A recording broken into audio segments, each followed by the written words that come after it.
scripture yẹn lọ́lọ́run ní kí wọ́n jẹ́ kó gáìdì wọn ọlọ́run dẹ̀ lẹ́ni tó bá kà tí ò jẹ́ kí scripture yẹn gáìdì òun fáwọn àyíká fún ọmọ ìfásitúnà nígbà tó rà nẹ́bì yìí sá ó fún ní Injil nítọ́ sọ fáwọn ìjọ rẹ̀ ní wípé tí wọ́n bá ti fi Injil ní jíṣẹ́ fún yín everything you want to lay your hands on make sure it comes under what is legally permitted in the scripture given to you. Mom.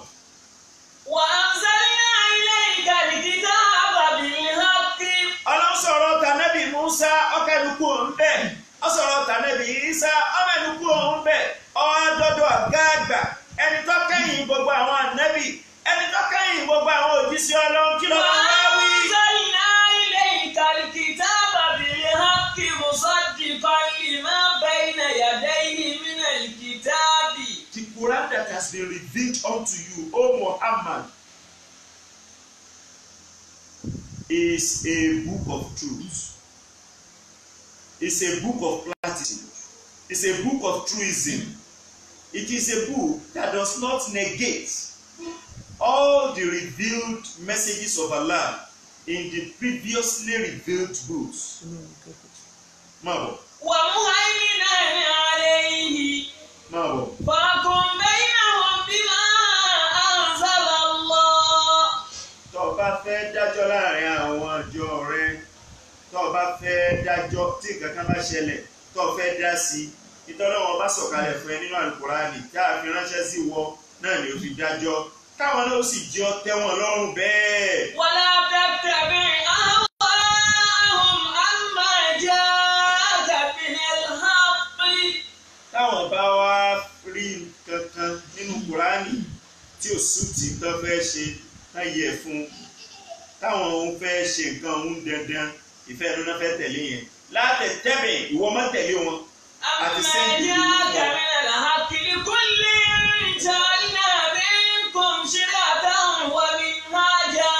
Gbogbo ìjọ kọ̀ọ̀kan gbogbo community kọ̀ọ̀kan ńlá fún ní òfin tiẹ̀ afáwọn ànábì Musa ìjọ ànábì Musa ní tiwọn àfújọ ìjọ ànábì Isa ní tiwọn ìjọ ànábì Muhammad sallallahu alaihi wasallam Al-Qur'ani ìwé òfin tiyín ja'alna likulli minkum shir'atan wa minhaja ojú ọ̀nà tẹ́ẹ̀mà tẹ̀lé tí ọmọ gáàdì yín ẹ̀yin mùsùlùmí iná ní al-Islam ìwé tí ọmọ jẹ́dọ̀ stóòrù yín ẹ̀yin mùsùlùmí iná ní Al-Qur'an níta bá fẹ́ ṣe ẹ̀rí wípọ́ wà pàmítẹ́ẹ̀dì nínú Al-Qur'ani má ti dá ṣe kankan wádìí if you are not literate tó mọ Qur'ani débi tó lè dá check súnmọ́ àwọn afẹ́ òótọ́ tí wọ́n bẹ̀rẹ̀ gbẹ̀bí tọ̀ wá mo fẹ́ dáwọ́lé nǹkan báyìí pápá jùlọ èyí tẹ̀ máa dáwọ́lé bísíǹsì ni ọ̀pọ̀lọpọ̀ ọ̀nà yìí làwọn west ni wọ́n ti fẹ́ máa dọ́gbọ́n fi rìbá bọ̀ wá lẹ́nu túláàsì wọ́n fẹ́ máa dọ́gbọ́n fi rìbá bọ̀ wá lẹ́nu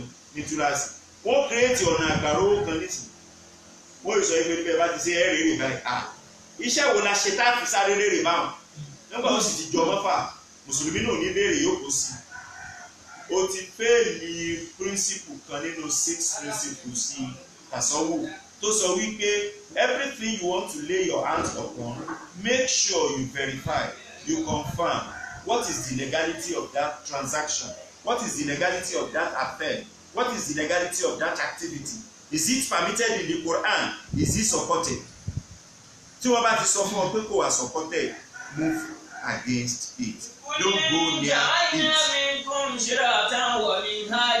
it. ولو شاء الله لجعلكم أمة واحدة ولكن ليبلوكم فيما آتاكم فاستبقوا الخيرات إلى الله مرجعكم جميعا فينبئكم بما كنتم فيه تختلفون. Ìwọ tó gbọ́ pé one of the 6 principles of tasawuf náà ni kó make sure wípé ìtàn fẹ́ dáwọ́lé ìtì ṣẹ̀ríà gbà ọ́ láyè kó dáwọ́lé ni àti refer sí Quran part of the Quran to support that particular number 1 principle out of the 6 principles of tasawuf and the Quran is Quran chapter 5 verses 44 to 49. Mo kúrò lórí lórí principle alákọ̀ọ́kọ́. Principle alákọ̀ọ́kọ́ ni mo kàn ká lánàá ni. Àmọ́ lónìí mo fẹ́ máa rí wípé ìkọ̀ọ̀kan a wá sọ̀pọ́ọ̀tì fún nínú Al-Qur'an. Tí ó fi hàn sẹ́ni tó fẹ́ ṣe tàsọ́wùfù wípé principles mẹ́fẹ̀ẹ̀fà tí wọ́n ní òjì mú yìí o is not outside the confine of Quran. Ẹlẹ́ẹ̀kejì, al-iqtida'u bi sunnati Rasulillahi sallallahu alayhi wa sallam. Nítorí ọba fẹ́ ṣe máyì ọjẹ́ ńta nẹ́bì takò. Di ọjẹ́ ńta nẹ́bì fọwọ́ sí. Nítorí ọba fẹ́ ṣe. Tẹ́ ẹ bá wo Suratu Ali Imran tí jẹ́ Quran 3 chapter 3 verse 31. Ọlọ́run ní. Qul in kuntum tuhibbuna Allaha fattabi'uni yuhbibkumullahu wa yaghfir lakum dhunubakum wallahu ghafurur rahim. In kuntum tuhibbuna Allah, tó bá yẹ pé lóòótọ́ lẹ́yìn mùsùlùmí fẹ́ràn Ọlọ́run. Fattabi'uni. Mẹ́sẹ̀jì tí mo fi rán Ànábì Muhammad sí yín sallallahu alayhi wa sallam náà ní kó sọ fún yín wípé tó bá yẹ pé lóòótọ́ lẹ nífẹ̀ẹ́ Ọlọ́run, èmi Ànábì ni ẹ tẹ̀lé, èmi ni ẹ tẹ̀lé, tí ń bá wí ni ẹ tẹ̀lé, ọ̀rọ̀ mi ni ẹ tẹ̀lé. Bẹ́ẹ̀ bá tẹ̀lé bẹ́ẹ̀ yuhbibkumullahu, Ọlọ́run ọba ò nífẹ̀ẹ́ yín. Wa yaghfir lakum dhunubakum. Ọlọ́run ó fèrè ẹ̀ṣẹ̀ yín jì yín o. Wallahu ghafurur rahim. Ọba tí kẹ́ni tí foríjì ni lọ́lọ́run. The second principle is about the need to follow the precepts of Prophet Muhammad. Kò sí tó ní Súfì gbọ́dọ̀ ṣe táwọn ajẹ́kẹ́nì kan ó rí kó sí ọ lẹ́nu pé n tó ṣe yìí o orí àdìsí kan nìkan sọpọ́tì tó ṣe àwọn èso ní Súfì gidi. Àyàfi tó bá sì jẹ́ pàdísì tí wọ́n ń lò yẹn èsì àdìsí tó wá látẹnu Ànábì sallallahu alaihi wasallam. Nítorí àwọn tírà àdìsí tí wọ́n gbé wá fún wa Sahih Bukhari ni lóòótọ́ ni Ànábì lóòótọ́ la rí gbọ́ wípé asahul kutubi ba'da al-Qur'an ala wajhi al-ard Sahih Bukhari. Sahih Bukhari ni gbogbo àwọn àdìsí tó wà ń bẹ̀ àfi ká farabalẹ̀ ká wò wípé ní ìtumọ̀ tàdísì kọ̀ọ̀kan mú wáyé ṣé kò tako mẹ́sẹ̀jì al-Qur'an torí bó ṣe lè wù kádìsí ò beautiful tó tá a bá ti rí wall of difference láàrin òun àti Qur'an àdìsí yẹn máa ṣubú fún Qur'an torí pé Qur'an nìkan òun ni qat'iyyatu dilala qat'iyyatu thubut zọ̀nìyàtì ní hadith nítorí ó jẹ́ zọ̀nìyà ìní wípé Ànábì fún rẹ̀ kọ́ la dúró tá a dúró wájú ẹ̀ tá a gbọ́ tí ó sọ̀rọ̀ tó bá jẹ́ pé a dúró wájú Ànábì a gbọ́ pé Ànábì sọ ọ́ báyìí tá a wáyé ńgbà náà kò ní jẹ́ zọ̀nìyà òun náà jẹ́ qat'iyya nítorí pé Al-Qur'ani ti fọ Ànábì mọ́ wípé gbogbo tá Ànábì bá ti wí o kò dá wí láti rí ara rẹ̀ má yẹ kíkọ́ ánìlà háwà. Ìwà ìlà wahyun yuha. Àwọn sàhábì Ànábì tí wọ́n ṣayé lásìkò Ànábì tá Ànábì ń bá sọ̀rọ̀ directly tó bá jẹ́ pé mú wọn láwa ní àní sọ wípé nízọ̀ níyà làdísì Ànábì. Àwọn sàhábà yẹn ò ní pé àdísì Ànábì nízọ̀ níyà torí wọ́n gbọ́ min tilqa'i sallallahu alaihi wasallam directly ni wọ́n gbọ́. O lè máa wá sọ wípé ní àdísì náà sáà gbọ́ directly lọ́dọ̀ Ọlọ́run kí ló dé àmì Kùránì kí ló dé tá a fi gbà yí pé ní zọ̀níyà kọ́lá Kùránì kí ló dé tá a kàlù Kùránì náà ní zọ̀níyà a lè gbé onízọ̀níyà fúnra Ọlọ́run ló garanti pé nǹkan kan ò ní fọwọ́ kan Al-Kùránì wọn ní rí tọwọ́ bọ̀ níjọ́ tọ́lọ́run sì ń sọ ọkọ̀ garanti àdísì rẹ̀ wípé ní bí mo ṣe vouch fún Kùránì pé wọn ní rí tọwọ́ bọ̀ mo vouch fàdísì náà kọ̀ garanti ẹ̀ kí lọ́lọ́run wí tó fi garanti Kùránì ó ní inna nahnu nazzalna dhikra wa inna lahu lahafizun. Èmi Ọlọ́run ni mo sọ Kùránì kalẹ̀ and I will be keeping protective watch over it. Nǹkan kan ò ní wọbẹ̀ àṣàwọ̀ ò ní wọbẹ̀. Láṣẹ gbà wípé zọ̀níyà kọ́lá Kùránì yẹ kì í níyà ni. Amádìsí Ànábì ṣe báwọn kan ni wọ́n kó jọ. Àwọn tó kó jọ yẹn wọ́n ní brain wọ́n commit it into their memory memory máa ń fail. Ìjọ kejì tá ànábì kú ni wọ́n kó jọ. Oṣù kan lẹ́yìn bàtà ànábì kú ni wọ́n kó jọ. Ọdún mẹ́wàá ni wọ́n kó jọ ni. Kódà kìí ṣe ọgọ́rùn-ún ọdún kan, kìí ṣe ọgọ́rùn-ún ọdún méjì. Ọgọ́rùn-ún ọdún mẹ́ta ti bọ́ sẹ́yìn kí wọ́n tó káàdì ìsìjọ. Ẹ wá sọ fún mi ta lẹni tó há nǹkan láti gbà yẹn. Wọ́n ń kú ń bọ́ sọ́wọ́ ẹlòmíì, wọ́n ń kú ń bọ́ sọ́wọ́ ẹlòmíì. Kí la fi ṣúọ̀ wípé ní tí wọ́n pè wá fún wa ládìsí? Kí la fi ṣúọ̀ wípé a ní rí àṣàwọ̀ mbẹ́? Bẹ́ẹ̀ àwọn Júù, àwọn Yẹhudi tí wọ́n ṣiṣẹ́ sí àánà pẹ̀lú táwọn ọmọ ilmul kitaba nígbà tí wọ́n fẹ́ máa bẹ̀rẹ̀ sí ní pàdé ìsìjọ. Àwọn ni wọ́n ṣe jàmbá ni wọ́n kó nǹkan kí nǹkan ní ìbọ̀bẹ̀. Nítorí pé àwọn tètè mọ kìtáàbà, àwọn làwọn mùsùlùmí ṣe ìsì àánà pẹ̀lú wọn. Àwọn ni wọ́n jẹ́ kí nǹkan ní ọwọ́ bẹ̀. Nǹkan kí nǹkan míì tí bá wá ń wọ bẹ́ẹ̀ ni a gbọ́dọ̀ máa wá fi làákàyè wa tẹ̀lé. Torí pé ẹ̀sìn nákìlù ní Islam lóòótọ́, ẹ̀sìn tó bìlíìfù nínú text, reference, Quranic provisions from the hadith. At the same time, ó tún bìlíìfù nínú tadabbur. Lóòótọ́ ni wọ́n sọ wípé ní wallahu la yu'badu bil uquli, bal qurbuhu bi shar'ihi bil manquli. Nínú ṣẹ̀ríà ọpẹ́ wọn kì í sin lọ́n pẹ̀lú làákàyè nìkan, pẹ̀lú pé kí ni text, kí ni Kùránì sọ, kí làdísì sọ, ilẹ̀ yẹn fi ń sin lọ́n. Àmọ́ nínú ṣẹ̀ríà yìí tí ṣẹ̀ríà sọ, iná ní àìmọye àyè tí ń pè wá lọ di pé make use of your brain, make use of your encephalus.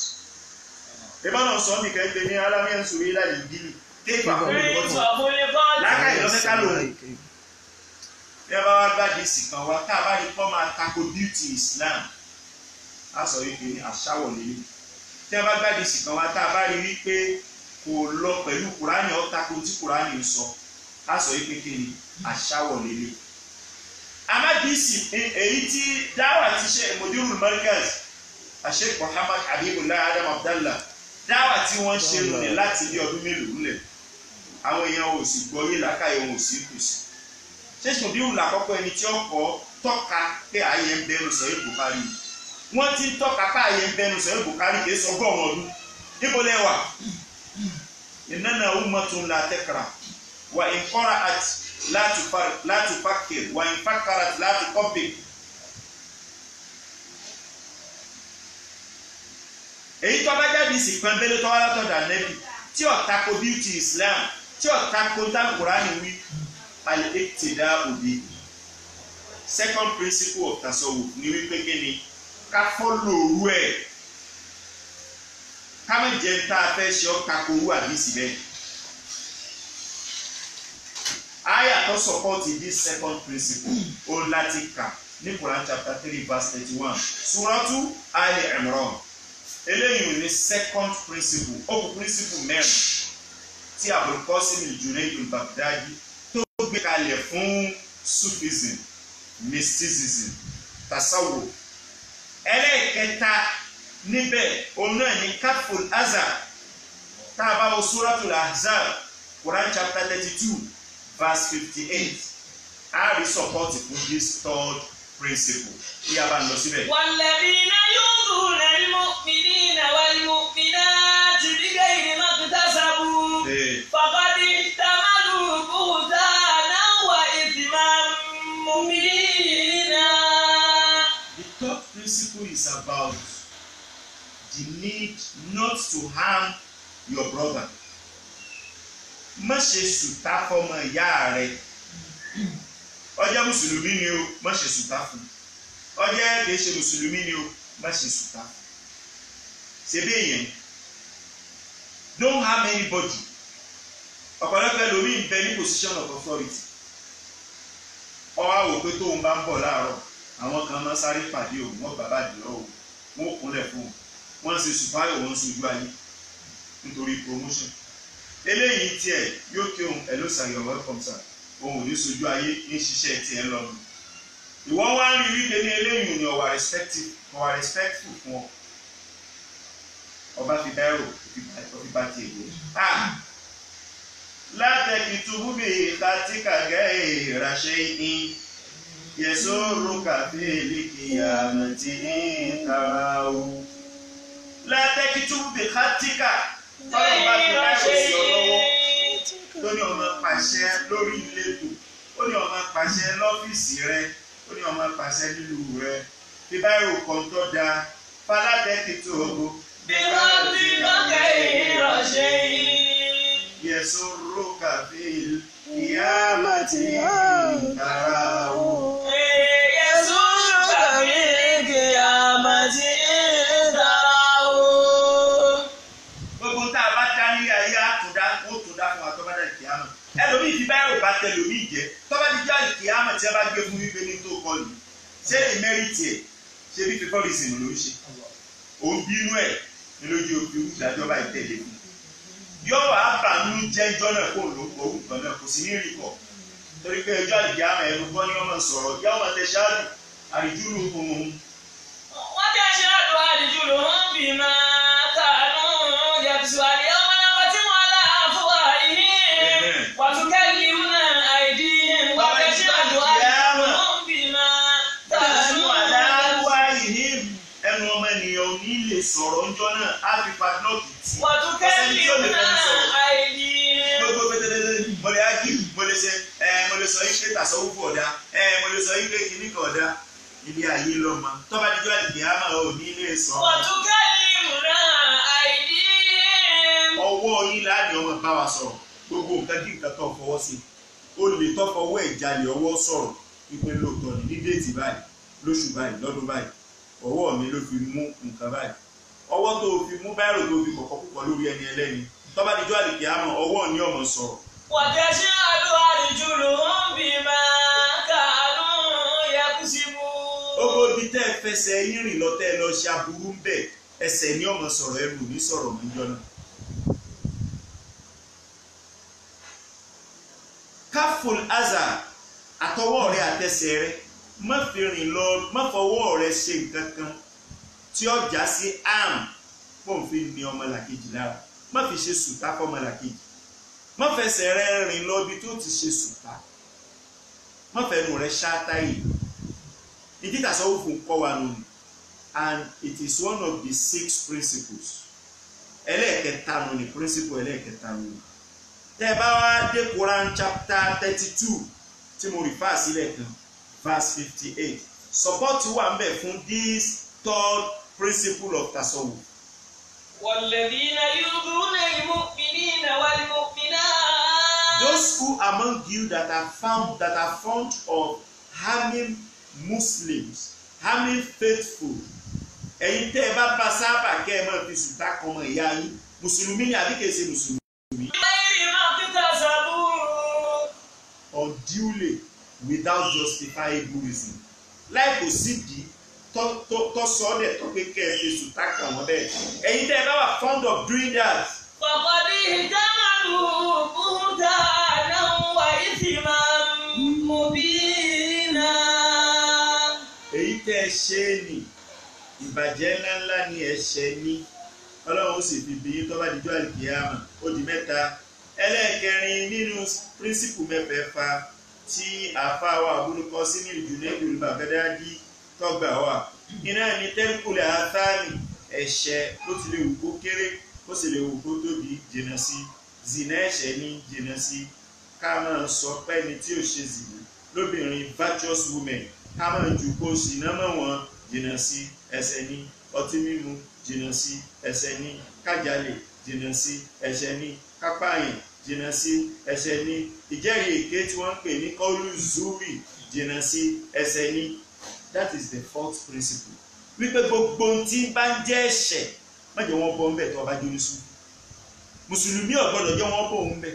Onísúfì ò gbọ́dọ̀ jẹ́ wọ́n bọ́ ń bẹ̀. Principle ẹlẹ́ẹ̀kẹrin nù ni. A rí sọ́pọ́ọ̀tì fẹ́lẹ́ yìí náà ní Quran chapter 5 verse 2. That is Suratul Ma'idah. Kí ló wí? يا أيها الذين آمنوا لا تحلوا شعائر الله ولا الشهر الحرام ولا الهدي ولا القلائد ولا آمين البيت الحرام يبتغون فضلا من ربهم ورضوانا وإذا حللتم فاصطادوا ولا يجرمنكم شنآن قوم أن صدوكم عن المسجد الحرام أن تعتدوا وتعاونوا على البر والتقوى birri wattaqwa ẹran ayín lọ́wọ́ ní tí ẹjọ́ múmú lẹ́mìí iná ní wípé àlìbírù bó láti ṣiṣẹ́ rí wattaqwa piety be pious bẹ̀rù Ọlọ́run páyọ̀ Ọlọ́run wala ta'awanu 'ala al-ithmi wal-'udwan. ẹ má jẹ́ wọ́n ká yín mọ́ bí ẹ̀ṣẹ̀ pẹ́yìn lẹ́ ń ṣe náà ẹ má jẹ́ wọ́n ká yín mọ́ bí udwan transgression pẹ́yìn lẹ́ ń kọjá àlà ẹni wọ́n bá ti kọjá àlà tọ́lọ́run là kalẹ̀ tó ti kọjá boundary ó ti ṣẹ lọ́hùn asin ó ti ṣẹ lọ́hùn. wattaqullaha ẹ bẹ̀rù Ọlọ́run. innallaha shadidul 'iqab.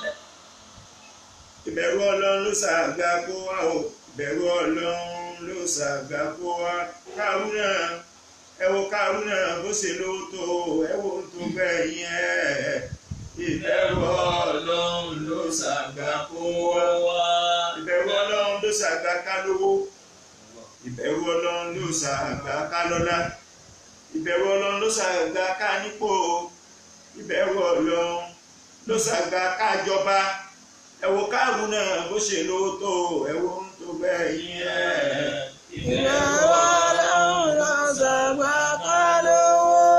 dákùn àgàn ẹ fi ẹ̀ṣẹ̀ sílẹ̀ ẹ jìnnà sí ó di mẹ́rin nínú píríncípù mẹ́fà tá a wà lórí ẹ̀.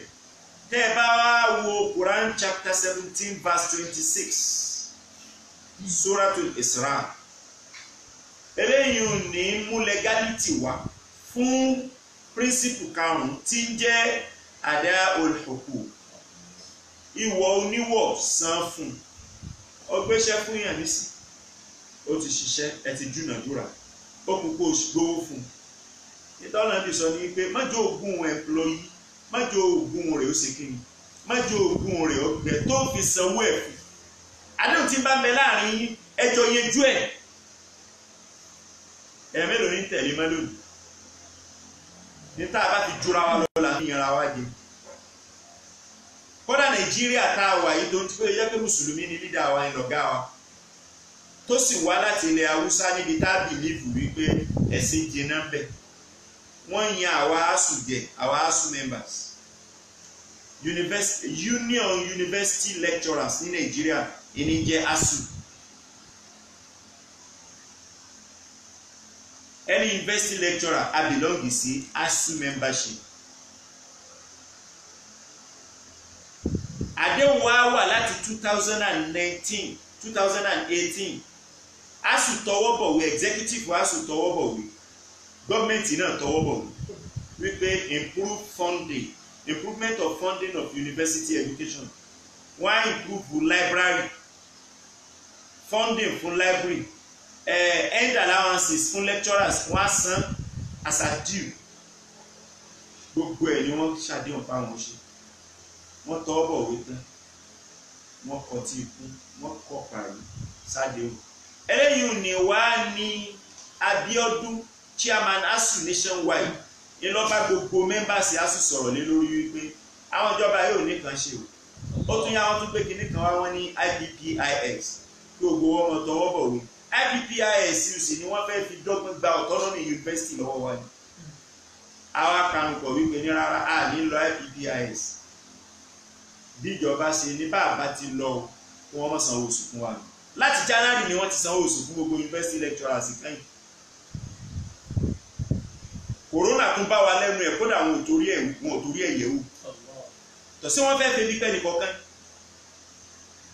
àmọ́ ẹni títà sọ́ọ̀fù bá wà lára ẹ̀ yọ́ mọ̀ wípé ní wallahu yut'imu wala yut'amu ọlọ́run ní fúnyàn ló jẹ kò sẹ́ni tó lè fọ́lọ́run ló jẹ nígbà wá díjú òní tí ò ti ju bí ọ̀sẹ̀ kan lọ wọ́n bá fọ́ọ̀sì wa jamboree wọ́n ní kí wọ́n sanwó oṣù méjì nínú owó táwọn jẹ wá kí wọ́n sanwó February kí wọ́n sanwó March wọ́n san ti April ọ̀nà tí wọ́n wá gbà sanwó kì í sọ̀nà tó yẹ kí wọ́n gbà sanwó bí ìgbà wọn fọ́ọ̀sì wa lọ́jọ́ yẹn IPPS ta ní ọ̀tẹ́ wa lọ́rùn ni wọ́n ṣe pa àdéhùn wọn ọ̀tẹ́ ládéhùn wọ́n sì fún wa ní ìwọ̀ wa ọlọ́run ó di àwọn náà torí bí yẹn bá wà ní position of responsibility gbogbo tí bá ṣe ọlọ́run ó pè é dájọ́ pé kó wá àkáǹtì fún àmọ́ àwọn ẹni ọlọ́run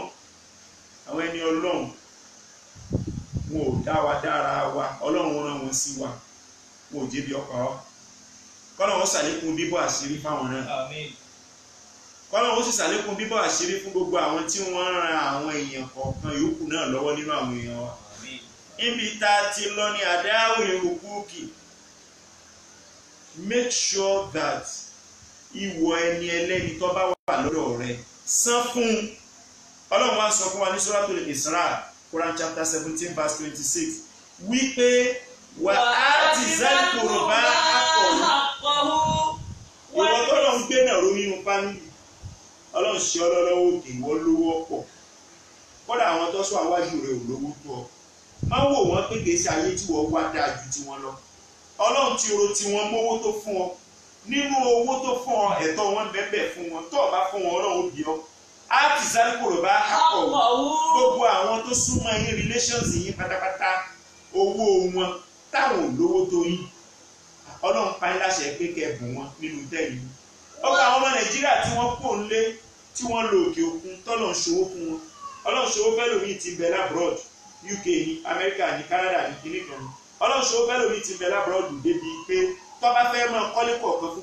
gbogbo family members ẹ̀ pátápátá ọlágbára ẹ̀ àmọ́ ọ̀pọ̀lọpọ̀ wọn ò ní ṣe bẹ́ẹ̀ tí wọ́n bá fẹ́ ṣoore fara Nàìjíríà wọn ò ní ṣoore fara Nàìjíríà on the basis of bówó ṣe nítumọ̀ lọ́dọ̀ tiwọn tó bówó ṣe bàjẹ́ tó Nàìjíríà ni wọ́n kọ̀ sí dàkún tó kó ránṣẹ́ sílé láwọn kan nínú wọn.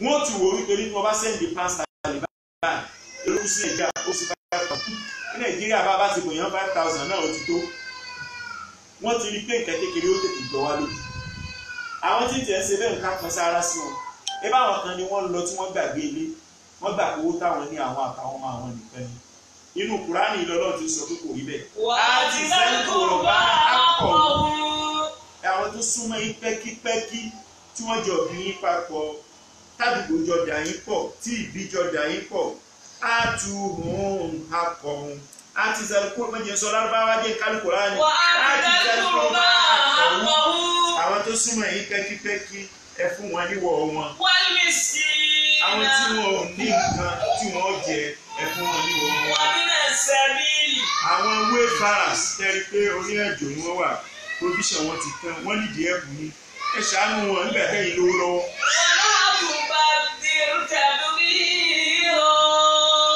ẹ fún wọn níwọ̀ntúnwọ̀nsì modesty ní kẹ́ ẹ fi fún wọn ìtẹ́yìn náà bá rà fúnra yín tẹ́ bá ná fúnra yín pẹ̀lú modesty ní kẹ́ ẹ fi ṣe. Innal mubadirina kanu ikhwana shayatin wa kana ash-shaytanu li rabbihi kafura.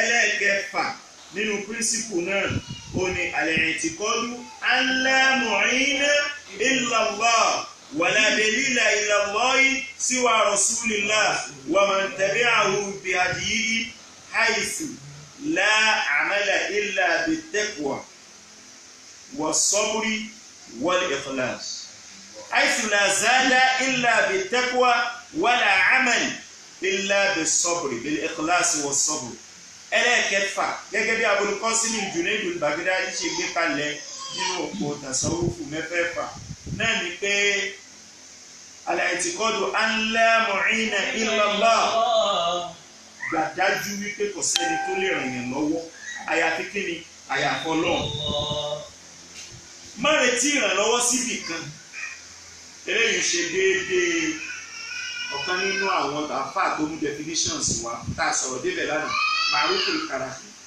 nínú àwọn àgbà fóònù sófin ó ní tí jẹ́ tasawufu lọ́dọ̀ tó al-akhzu bil haqa'iqi dájúmọ́ lọ́wọ́ ọba tó jẹ́ pò nìkan ní ultimate reality wàlíyàsó àmà fi àìdè kàláìkì yọkàn kúrò níbi tí ń bẹ lọ́wọ́ ọmọ nìyẹn. ẹlẹ́kẹfà ọ̀nà ni wọ́n á fi ṣe píríncípù ẹlẹ́kẹfà wípé i'tiqadu an la mu'ina illa Allah kágbà pé kò sẹ́ni tó lè ràn yàn lọ́wọ́ àyàfọ́ lọ́wọ́. tá a bá wá wo Quran chapter 6 ìkọ́ni verse 14 pàkàtọ́ wà bẹ́ẹ̀. وما جعله الله إلا بشرى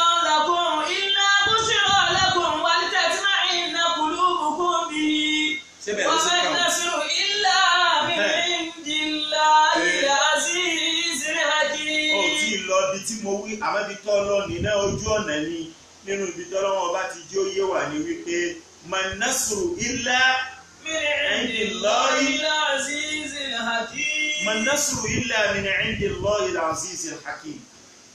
Ìránṣẹ́ láti ran ènìyàn lọ́wọ́ kò lè wá láti ibi kankan tí ìbá ṣàtọ̀dọ̀ náà. Kò lè wá láti ibi kankan tí ìbá ṣàtọ̀dọ̀ náà. Bàbá Mọ́jú wa nílọrin nínú orin rẹ̀ ó ní kádàrá Ọlọ́run ló ti gbà wájú náà. Kádàrá Ọlọ́run ló ti gbà wájú náà. Kí sábà bí èèyàn kó tó pẹ̀lú ẹ̀. Kádàrá Ọlọ́run ló ti gbà wájú náà. Kádàrá Ọlọ́run ló ti gbà wájú náà. Kádàrá Ọlọ́run ló ti gbà wájú náà. Ìsábà bí èèyàn kó tó pàdé ẹ̀. Kádàrá Ọlọ́run ló ti gbà wájú náà. Ìwọ tí wọ́n bá ràn lọ́wọ́ wá sọ́dọ̀ rẹ tètè ṣe. Tọ́lọ́run bá kọ́ wípé lẹ́ni yóò rí ràn lọ́wọ́ bí wọ́n kọ̀ tó ṣe yóò rí ipò mi. Gbogbo ẹni tí wọ́n bá wá rò pọ̀ ràn lọ́wọ́ Ọlọ́run lọ́ràn lọ́wọ́. Kádàrá Ọlọ́run ti ṣáájú pé ní máa rí ràn lọ́wọ́ yẹn. Tí ẹ tí Ọlọ́run lò wọ́ pé kò ṣe kìíní yẹn fún sábàbí ni. Kádàrá Ọlọ́run ló ti gbà wájú náà. Kádàrá Ọlọ́run ló ti gbà wájú náà.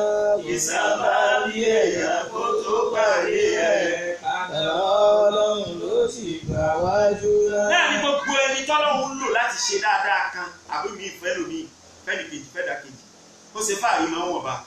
Bí fáàrí rẹ bá kọ Ọlọ́run lè gba ti bẹ lọ́wọ́ rẹ ni. A ti sọ lánàá wípé Ọlọ́run kàn fi wá ṣe trustee ni fún tí bá ń bẹ lọ́wọ́ wa. Láti kú mímọ́ jàhálà fún Mustapha Lafi Nafi a fi ń ṣe trustee lé lórí. Èrè wọn fi máa tún wí ní wákà wípé àti kádàrá àti sábàbí o ọba ló rán wọn pa lórí ẹ̀dá. Bí ò sí mi ò lè jẹ, bí ò sí mi ò lè mu. Ìyá dákun má sọ bẹ́ẹ̀ mọ́, bàbá dákun má sọ bẹ́ẹ̀ mọ́ o, ọba ló fi ọ́ ṣe sábàbí. Ọba ló fi ọ́ ṣe sábàbí. Ọba ló fi ọ́ ṣe sábàbí. Back to Quran chapter 6 verse 14. Qul aghayra Allahi attakhidhu waliyyan. Suratul An'am ìlú ni. Fatiri samawati wal ardi. Kálẹ̀ lómi tá a mú ní olùdáyà kọ́ wa, tá a mú ní bàbàrà tá a kà fún, tá a mọ̀ sọ̀rọ̀ wa fún láyé Ọlọ́run ta ní ìkòsí o. Wa huwa yut'imu wa la yut'amu. Òun nìkan ló lè fún yàn lóúnjẹ, òun nìkan ni ò ní nídìí kẹ́lòmíì ó fún lóúnjẹ, òun nìkan ló lè ràn yàn lọ́wọ́, òun nìkan ló lè ràn yàn ṣe, òun nìkan ló lè gbé ní dépò. Àdúrà tó ń gbà ní òun nìkan ló lè fàṣẹ ìsìjábà sí tí ó fi rí bẹ́ẹ̀. Qul inni umirtu an akuna awwala man aslama. Má bọ̀. Wa la takunanna minal mushrikin. Mẹ́fẹ̀ẹ̀fà tá a fà sọ Abul Qasim al-Junayd al-Baghdadi tá a kà lánàá. Mẹ́fẹ̀ẹ̀fà náà la tún kà yìí. À ń wá ń fi ìkọ̀ọ̀kan, à ń wá legality fún kọ̀ọ̀kan nínú Al-Qur'ani. Ẹ wá béèrè lọ́wọ́ gbogbo àwọn tí wọ́n ń àtàkì tasawuf. Ní táwa ń pè ní tasawuf wa kò ju tá a sọ yìí lọ. And these are the 6 principles tó govern tasawuf tiwa. And for each of the 6 principles, a rí legality fún nínú Qur'ani. Kí ló dé tẹ̀ wá ń takò tasawuf? Ṣé n tá a bá rí legality fún nínú Al-Qur'ani sótún yẹ ká takò ni? Mo wá kọ lórí wípé tasawuf fún usulu lásìta. Tasawwufun usuluhu lasita. Min iqtida'in bil kitabil ali. Kaza iqtida'in bin nabiyyir rahma. Wal kafu min adha wa tariku tali. Adawna al-uqubu kana minha wa innamal awnu ladal jalali. Tasawuf tá à ń ṣe jíjẹ́ mysticism lásìta. Táwọn British orókọ mi pé tayọ Sufism. Usulu lásìta. Principles tó ní mẹ́fà ni. Ní iqtida'in bil kitabil ali. Mo kọ orin eléyìí nítorí ọmọ kéwú kó lè rọrùn láti fi de principles mẹ́fẹ̀ẹ̀fà kalẹ̀. bọ́ọ̀ bá ti mọ orin ìtọ́ ha sérí ó ti há principles mẹ́fẹ̀ẹ̀fà ó ti há sérí nù ní tasawu fún usulu lasinta min akitidahum bil kitabil ali. mẹ́fà ló pọ̀ tasawufu gẹ́gẹ́ bí Abul Qasim Junayd al-Baghdadi ṣe gbé kalẹ̀ miniha nínú mẹ́fẹ̀ẹ̀fà náà ikitidahum bil kitabil ali náà ni pé tí bá bẹ nínú Al-Qur'ani iná ní ká máa ṣiṣẹ́ tọ̀ ká má jẹ́ tá a fẹ́ ṣe ká má jẹ́ ọkọjá tí ń bẹ nínú Al-Qur'ani ká rí pé gbogbo tá a bá fẹ́ dáwọ́lé legality ń bẹ fún nínú Al-Qur'ani.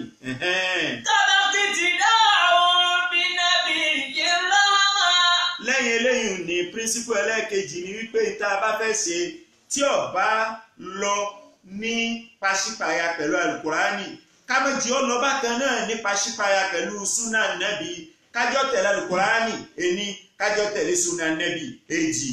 wàlíkà fún mi ní àlá wà tẹ̀rí kò táyé. ẹlẹ́kẹta ni ká fún mi ní àzá iná ní wàlíkà fún mi ní àzá iná ní kákọ́rọ́ dúró kákọ́ra dúró ká má ṣe sùtá fọ́mọlá kejì wàtẹ̀ríkù zami ẹ̀ṣẹ̀ tá a ṣẹ̀ tí ó mú mọ̀zámọ̀ tí ó mú àbùkù wá fún wa lọ́dọ̀ Ọlọ́run tẹ́ríkù hu kápílẹ̀ ó di mẹ́rin. àdáhùn náà ní òkúkú ká àdámí ní à. àdáhùn náà òkú kọ ká àdáhùn náà òkú kọ ká àdámí ní à. nígbà tí ní àdáhùn náà fíìlì àti fáìlì ti parí sára ẹ̀ mọ̀fúlù lókù tí ó retí. àdáhùn náà ní òkú kọ ká àdámí ní à. ká pé ìwọ̀ fún oníwọ̀ kánà mi ní ha ń bẹ nínú usulu mẹ́fà píríncípù mẹ́fà títasawufu ní gẹ́gẹ́ bí Abul Qasim Junayd al-Baghdadi bó ṣe gbé kalẹ̀ fún wa. wà innama al-amru lada al-jalali. wà innama al-amru náà ni àmọ́ jalali ni mo fẹ́ kọ̀rẹ́ẹ̀tì wà innama al-amru lada al-jalali.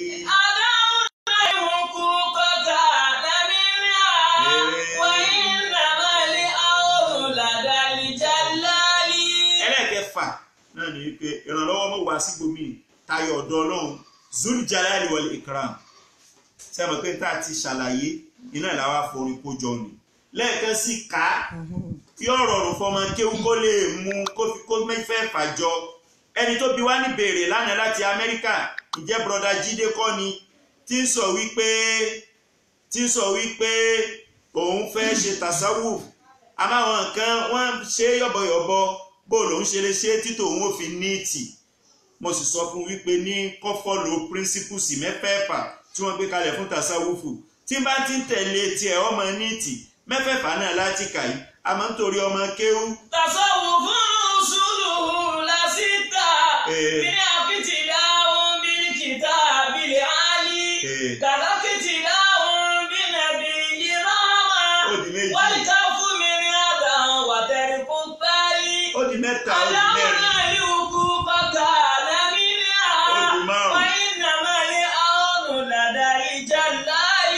ẹlẹ́ẹ̀kẹfà nù ni.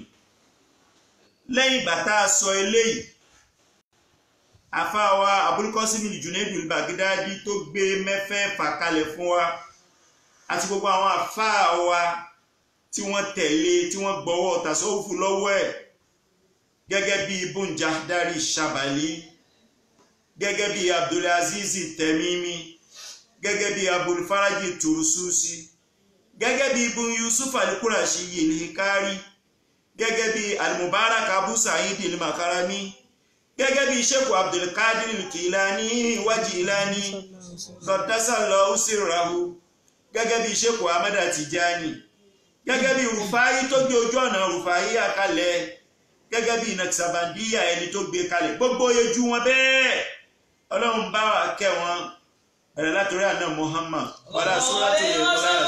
Bismillahirrahmanirrahim. Qul huwallahu ahad Allahu samad lam yalid wa lam yulad wa lam yakun lahu kufuwan ahad. A ti sọ̀rọ̀ nípa definition ení a ti sọ̀rọ̀ nípa al-Qur'an wa tasawuf èjì àsọ̀yẹn lánàá ẹlẹ́ẹ̀kẹta a ti sọ̀rọ̀ nípa 6 principles of tasawuf ẹlẹ́ẹ̀kẹrin tá a ṣe lénìí ó ní wípé a ti locate each of the 6 principles of tasawuf a ti locate it in the glorious book Al-Quran. Location of the 6 principles of tasawuf in the Quran ó ní subtopic àkọ́kọ́ tá a treat lónìí ó di issue 4 tá a ti ṣe lórí topic wa. Issue ẹlẹ́ẹ̀karùn-ún ó wá ní importance of tasawuf. Importance of tasawuf. Kí ni ó jẹ́ àmọ́ importance of tasawuf? Mo wá kó lè yá ní 1999 to be specific September 8 1990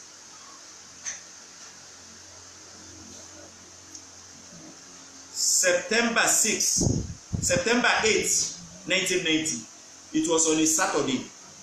Bàbá wa Sheikh Adam Abdullahi Nilori wọ́n palẹ̀ mọ́ pé àwọn fẹ́ àmín wọ́n palẹ̀ mọ́ pé àwọn fẹ́ ṣe 40th year tí wọ́n dá Markazi kalẹ̀.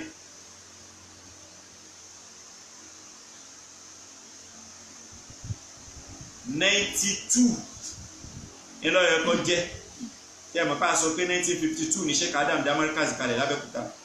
Béèyàn ó bá sì ṣe 40th year ìta bẹ̀rẹ̀ láti 1952 aka 62 díkéèdì àkọ́kọ́ 72 díkéèdì ẹ̀kejì 82 díkéèdì ẹ̀kẹta 92 díkéèdì ẹ̀kẹrin. Láti ó kù bí ọdún mẹ́ta ní Sheikh Adam tí wọ́n ń palẹ̀ 40 years ń bọ̀ torí àwọn àfọ́ wà láti gbogbo ilẹ̀ Lárúbáwá. Nígbà wọ́n wá di 1990 wọ́n wá pe àwọn àfá Tìjàníyà àtàwọn àfá Kàdìríyà jọ sí Markaz. Wọ́n ní kí wọ́n ṣe conference kí wọ́n wà alàtàfáàhù kí wọ́n gbọ́ra àwọn yìí kí láà máa bára wa jà sí nínú ẹ̀sìn. Tìjàníyà ó tún mọ bá Kàdìríyà jà ẹ̀já papọ̀ kájọ́ kan àwọn kan ń bẹ tí wọ́n bìlífù nínú kankan nu gbogbo tàṣọ́ọ̀fù tá à ń ṣe àwọn òní ní ẹjẹ́ àjọ fèsì kí láà máa bára wa jà sí ọmọ ìyálà wa àti Tìjàníyà àti Kàdìríyà. Ìlọ́fà tọ́jẹ́ ike ní gbogbo bí wọ́n bá ti ní lọ sọ̀rọ̀ tàṣọ́ọ̀fù èmi kì í tọwọ́ bọnú ọ̀rọ̀ Kàdìríyà nìkan tèmi jẹ́ mẹ́mbà ẹ̀ bí mo ṣe tọwọ́ bọnú Kàdìríyà ni mo tọwọ́ bọnú Tìjàníyà lóde lọ́nu Manzumatu Ruhil Adabi tí Sheikh Ibrahim Niyas kọ ni mo fi lọ bí Al-Wahdatul Khamisa ń bẹ̀ níjọ́ ní Al-Wahdatul Khamisa tó kó orin ẹsẹ̀ 9 sínú níbi tí Sheikh Ibrahim Niyas ti sọ fún wa nípa essence of time kámọ̀ ìwé àsìkò wa láre tí sì tún sọ fún wa nípa pé tọ́lọ́n bá dán wa wò bí ṣìdáàdí ń wá sùúrù àtàbí ìṣùwà sùúrù tọ́lọ́n bá dán wa wò pẹ̀lú táàfẹ́ ilé kókó difficulty pandemic àbí kìíní kan ọ̀sìnbìrì sáyà àti káfíńrọ̀ ọdún wá sùúrù. Sheikh Adam pé àwọn méjèèjì pọ̀ bẹ́ẹ̀ wọ́n wá fẹ́ open ìjókòó. It was on a Saturday 8 September 1990. Sheikh Adam wá lo àyà méjì ẹni wọ́n fi ṣe Bara'atul Istihlal ẹni wọ́n fi ṣe forward fún ọ̀rọ̀ tí wọ́n fẹ́ sọ. Àyà alákọ̀ọ́kọ́ ó ní bàlá man aslama wajhahu lillahi wa huwa muhsinun falahu ajruhu 'inda rabbih wala khawfun 'alayhim wala hum yahzanun. Al-Qur'an sọ wípé man aslama wajhahu lillahi ẹni tí ó bá ju pájú sẹ́lẹ̀ fọ́lọ́ tọ́rẹ́dì láti sí lọ ìyẹn ni wípé ní ẹni tó bá rẹ́dì láti ṣe Islam ẹni tí bá ń jẹ́ mùsùlùmí wa huwa muhsinu tó sì tún rẹ́dì láti jẹ́ of good character tó jẹ́ muhsin ẹni rí.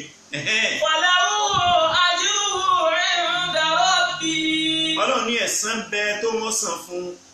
wala khawfun 'alayhim wala hum yahzanun. Báwo ènìyàn bá ń bẹ̀rù òun ò ní bẹ̀rù. Báwo ènìyàn bá ń bànújẹ́ ìbànújẹ́ ò ní sí lọ́rọ̀ tiẹ̀ á fi lọ́kàn balẹ̀ á ní terrify ẹ̀ á ní twenty ní ẹ̀ á make ẹ̀ comfortable. La khawfun 'alayhim wala hum yahzanun. That was the first verse used by late Sheikh Adam Abdullahi Nilori to open his speech on the 8th day of September 1990 when he conveyed a conference of both the Qadiriyya and Tijaniya members to his great citadel of learning at Markaz Agege. The second verse bá lọ bẹ̀. Qalatil a'rabu amanna. Àwọn Lárúbáwá oko wọ́n sọ wípé amanna, àwa gbàgbọ́, a ní ìmánì. Qul lam tu'minu. Ọlọ́run ní ìrọ̀ Ànábì sọ fún wọn wípé lámútú mínú ẹ̀ tí gbàgbọ́ o. Walakin qulu aslamna. Ìtẹ́ sọ ni wípé Mùsùlùmí ni wá, a ṣe Islam, we are only Muslim. Walamma yadkhulil imanu fi qulubikum. Ìmánì ò tí wọ kan yín. Wa in tuti'u Allaha wa rasulahu. Bẹ́ẹ̀ bá tẹ̀lé ta nẹ́bí, tẹ́ bá tẹ̀lé tọ́lọ́ tẹ̀lé ta nẹ́bí. La yaltikum min a'malikum shay'a. Ọlọ́run sẹ̀san ṣẹ́ yín, yóò san fún yín, kò ní gé nǹkan kan kù ń bẹ́ẹ̀. Inna Allaha ghafurur rahim. Aláforíjì lọ́lọ́run, ọba tí kẹ́ni lọ́lọ́run. Àyà méjèèjì tí Sheikh Adamu ló ń jọ yẹn ó ní purpose. Ọ̀rọ̀ tasawufu ni wọ́n pe àwọn èèyàn fún. Àyà méjèèjì yẹn ní fi position of tasawuf ní fi hàn. Kí ni position of tasawuf? Òun náà ni maqamul ihsan. Ìtí tasawuf fẹ́ tún ṣe lára wa. Òun náà ni floodgate of ihsan. Nítorí fẹ́ sọ wádà lẹ́ni tí ọmọ ṣe rí. Gbogbo à ń ṣe súfì ká lè wà well mannered. Ká má bínú ara wa. Ká mú ayé bíntín, ká dájú kọ Ọlọ́run, ká dẹ̀ ní full contemplation about Allah, who is the ultimate reality. Níbi àyà àkọ́kọ́, Ọlọ́run ní mọ́ ní àsìlámà ẹni ó bá jẹ́ Mùsùlùmí, wọ́n wà Mùsínù tó sì jẹ́ Mùsínù. Níbi àyà kejì, Ọlọ́run wá fẹ́ fi yé wa wípé lẹ́yìn pé tó bá jẹ́ Mùsùlùmí, kó tó kan màkàmà ìsánù, ó kù màkàmà ìmánù.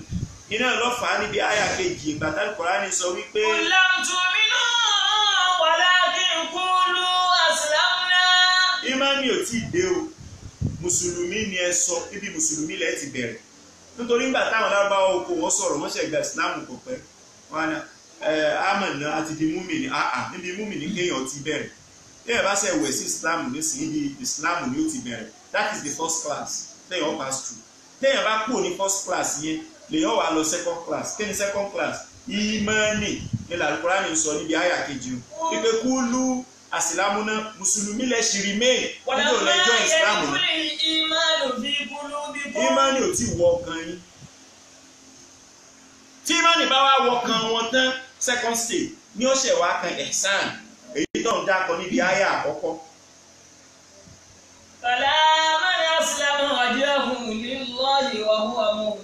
Kí wá ní ìyàtọ̀ láàrin Islam àti Imani àti ihsan? Ẹ jẹ́ make example wa. If you are a Muslim, you will be seen performing your obligatory prayers daily. Onki àsùbá, onki zuhuri, asiri, magribi, ishai, Mùsùlùmí ni ọ́, ó ti di mùmínì. Ẹni tí ó graduate kò ní kíláàsì Islam, tí ó bọ́ sí kíláàsì Iman, Ọlọ́run ó dán wò.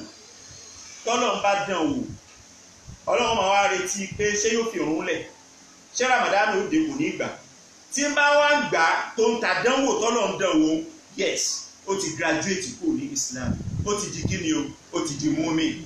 Ẹni wọ́n fi ní al-mu'min al-mujarrab. Ó wá jẹ́ Mùsùlùmí, ó ń jẹ́ mu'mini, ó sì ń retí kọ́lọ́run ó ṣoore fún ẹ.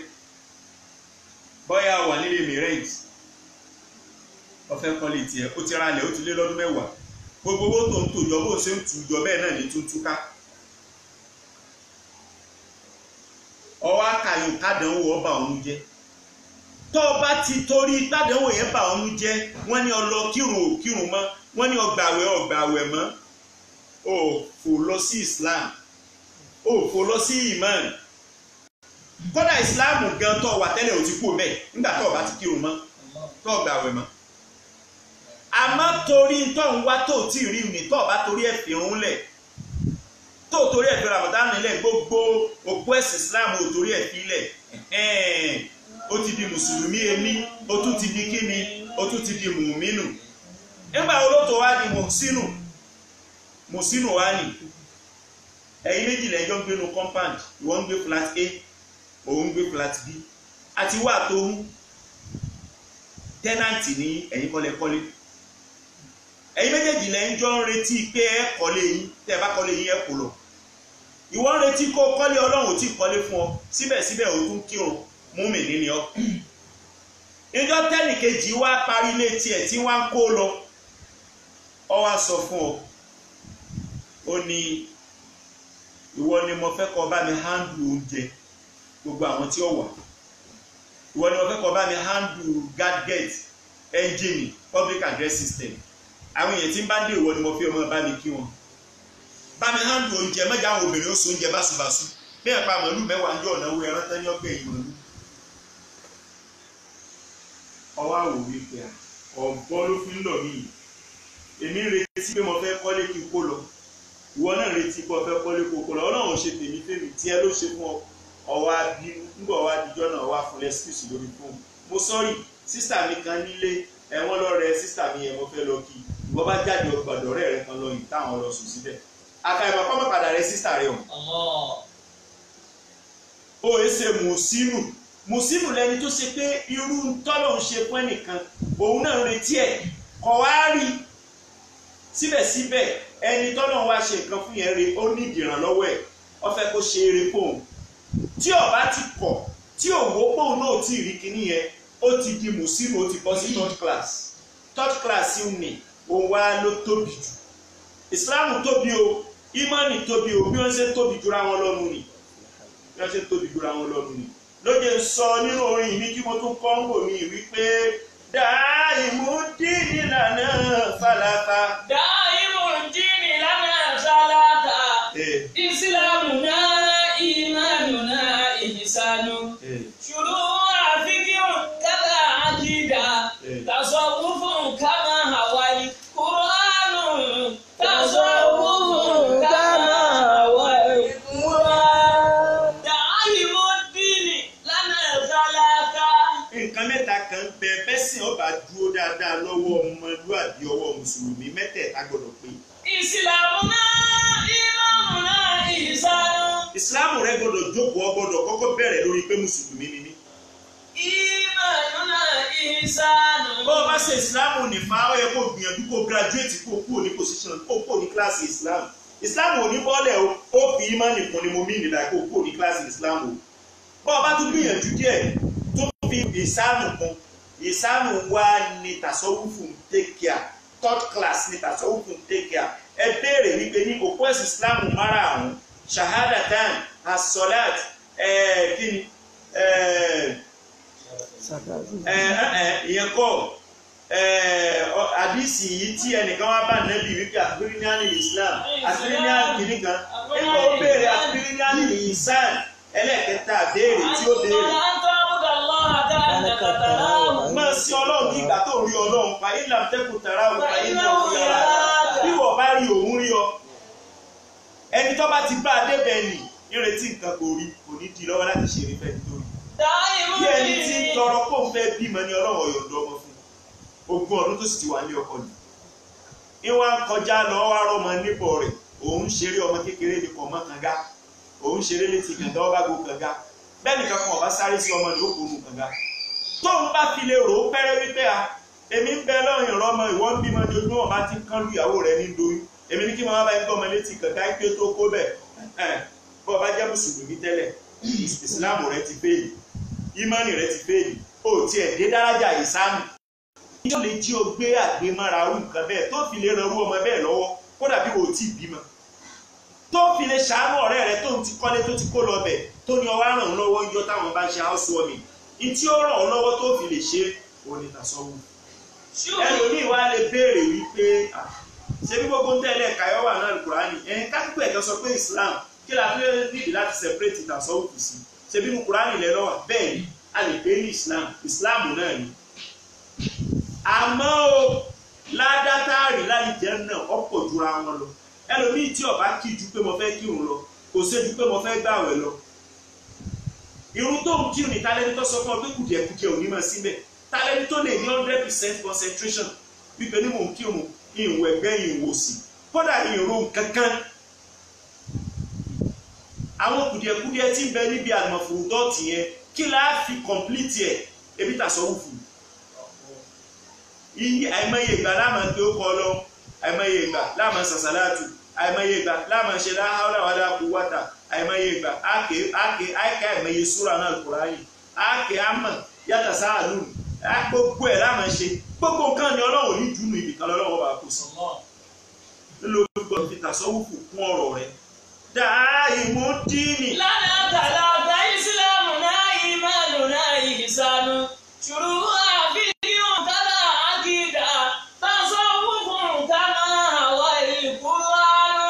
tó o bá wá fẹ́ mọ nǹkan mẹ́tẹ̀ẹ̀ta ìdíjú dáadáa wọ́n wá ní onídìí láti mọ ṣẹ́rí rẹ̀ ṣùrù àfihàn alìsílámù tá a kọ́ dákọ̀ tí ń jẹ́ class 1 tó o gbọ́dọ̀ pass through tó o bá fẹ́ ṣe ìsìlámù yẹn tó o fẹ́ ṣe excellently fíkìú lọ gbọ́dọ̀ mú ní ló fi gbọ́dọ̀ kéwú. tàlà àkìdá. tó o bá fẹ́ ṣe ìmánì tí ń jẹ́ class 2 tó o bá fẹ́ mọ̀ ṣe dáadáa tó o fẹ́ kí ìmánì rẹ̀ wọ́ àkìdá lọ gbọ́dọ̀ mọ̀ èmi ní inú kàlámì ni èmi ní tàwídì ni o gbọ́dọ̀ mọ̀ dáadáa. ẹlẹ́ẹ̀kẹta ihsan class 3 tó o bá fẹ́ ṣe òun dáadáa tó o fẹ́ yege ń bẹ̀ ìtọ́ gbọ́dọ̀ mọ̀ tó o gbọ́dọ̀ mójútó. tasawwufun kama àwa ìkúránù. ọ̀nà ní tasawwuf ìlà ń fi pèpè sójú ọ̀nà tasawwuf iná ní tasawwuf fi da iná ní àná Muhammad fi join àwọn mutasawwifuna àkọ́kọ́.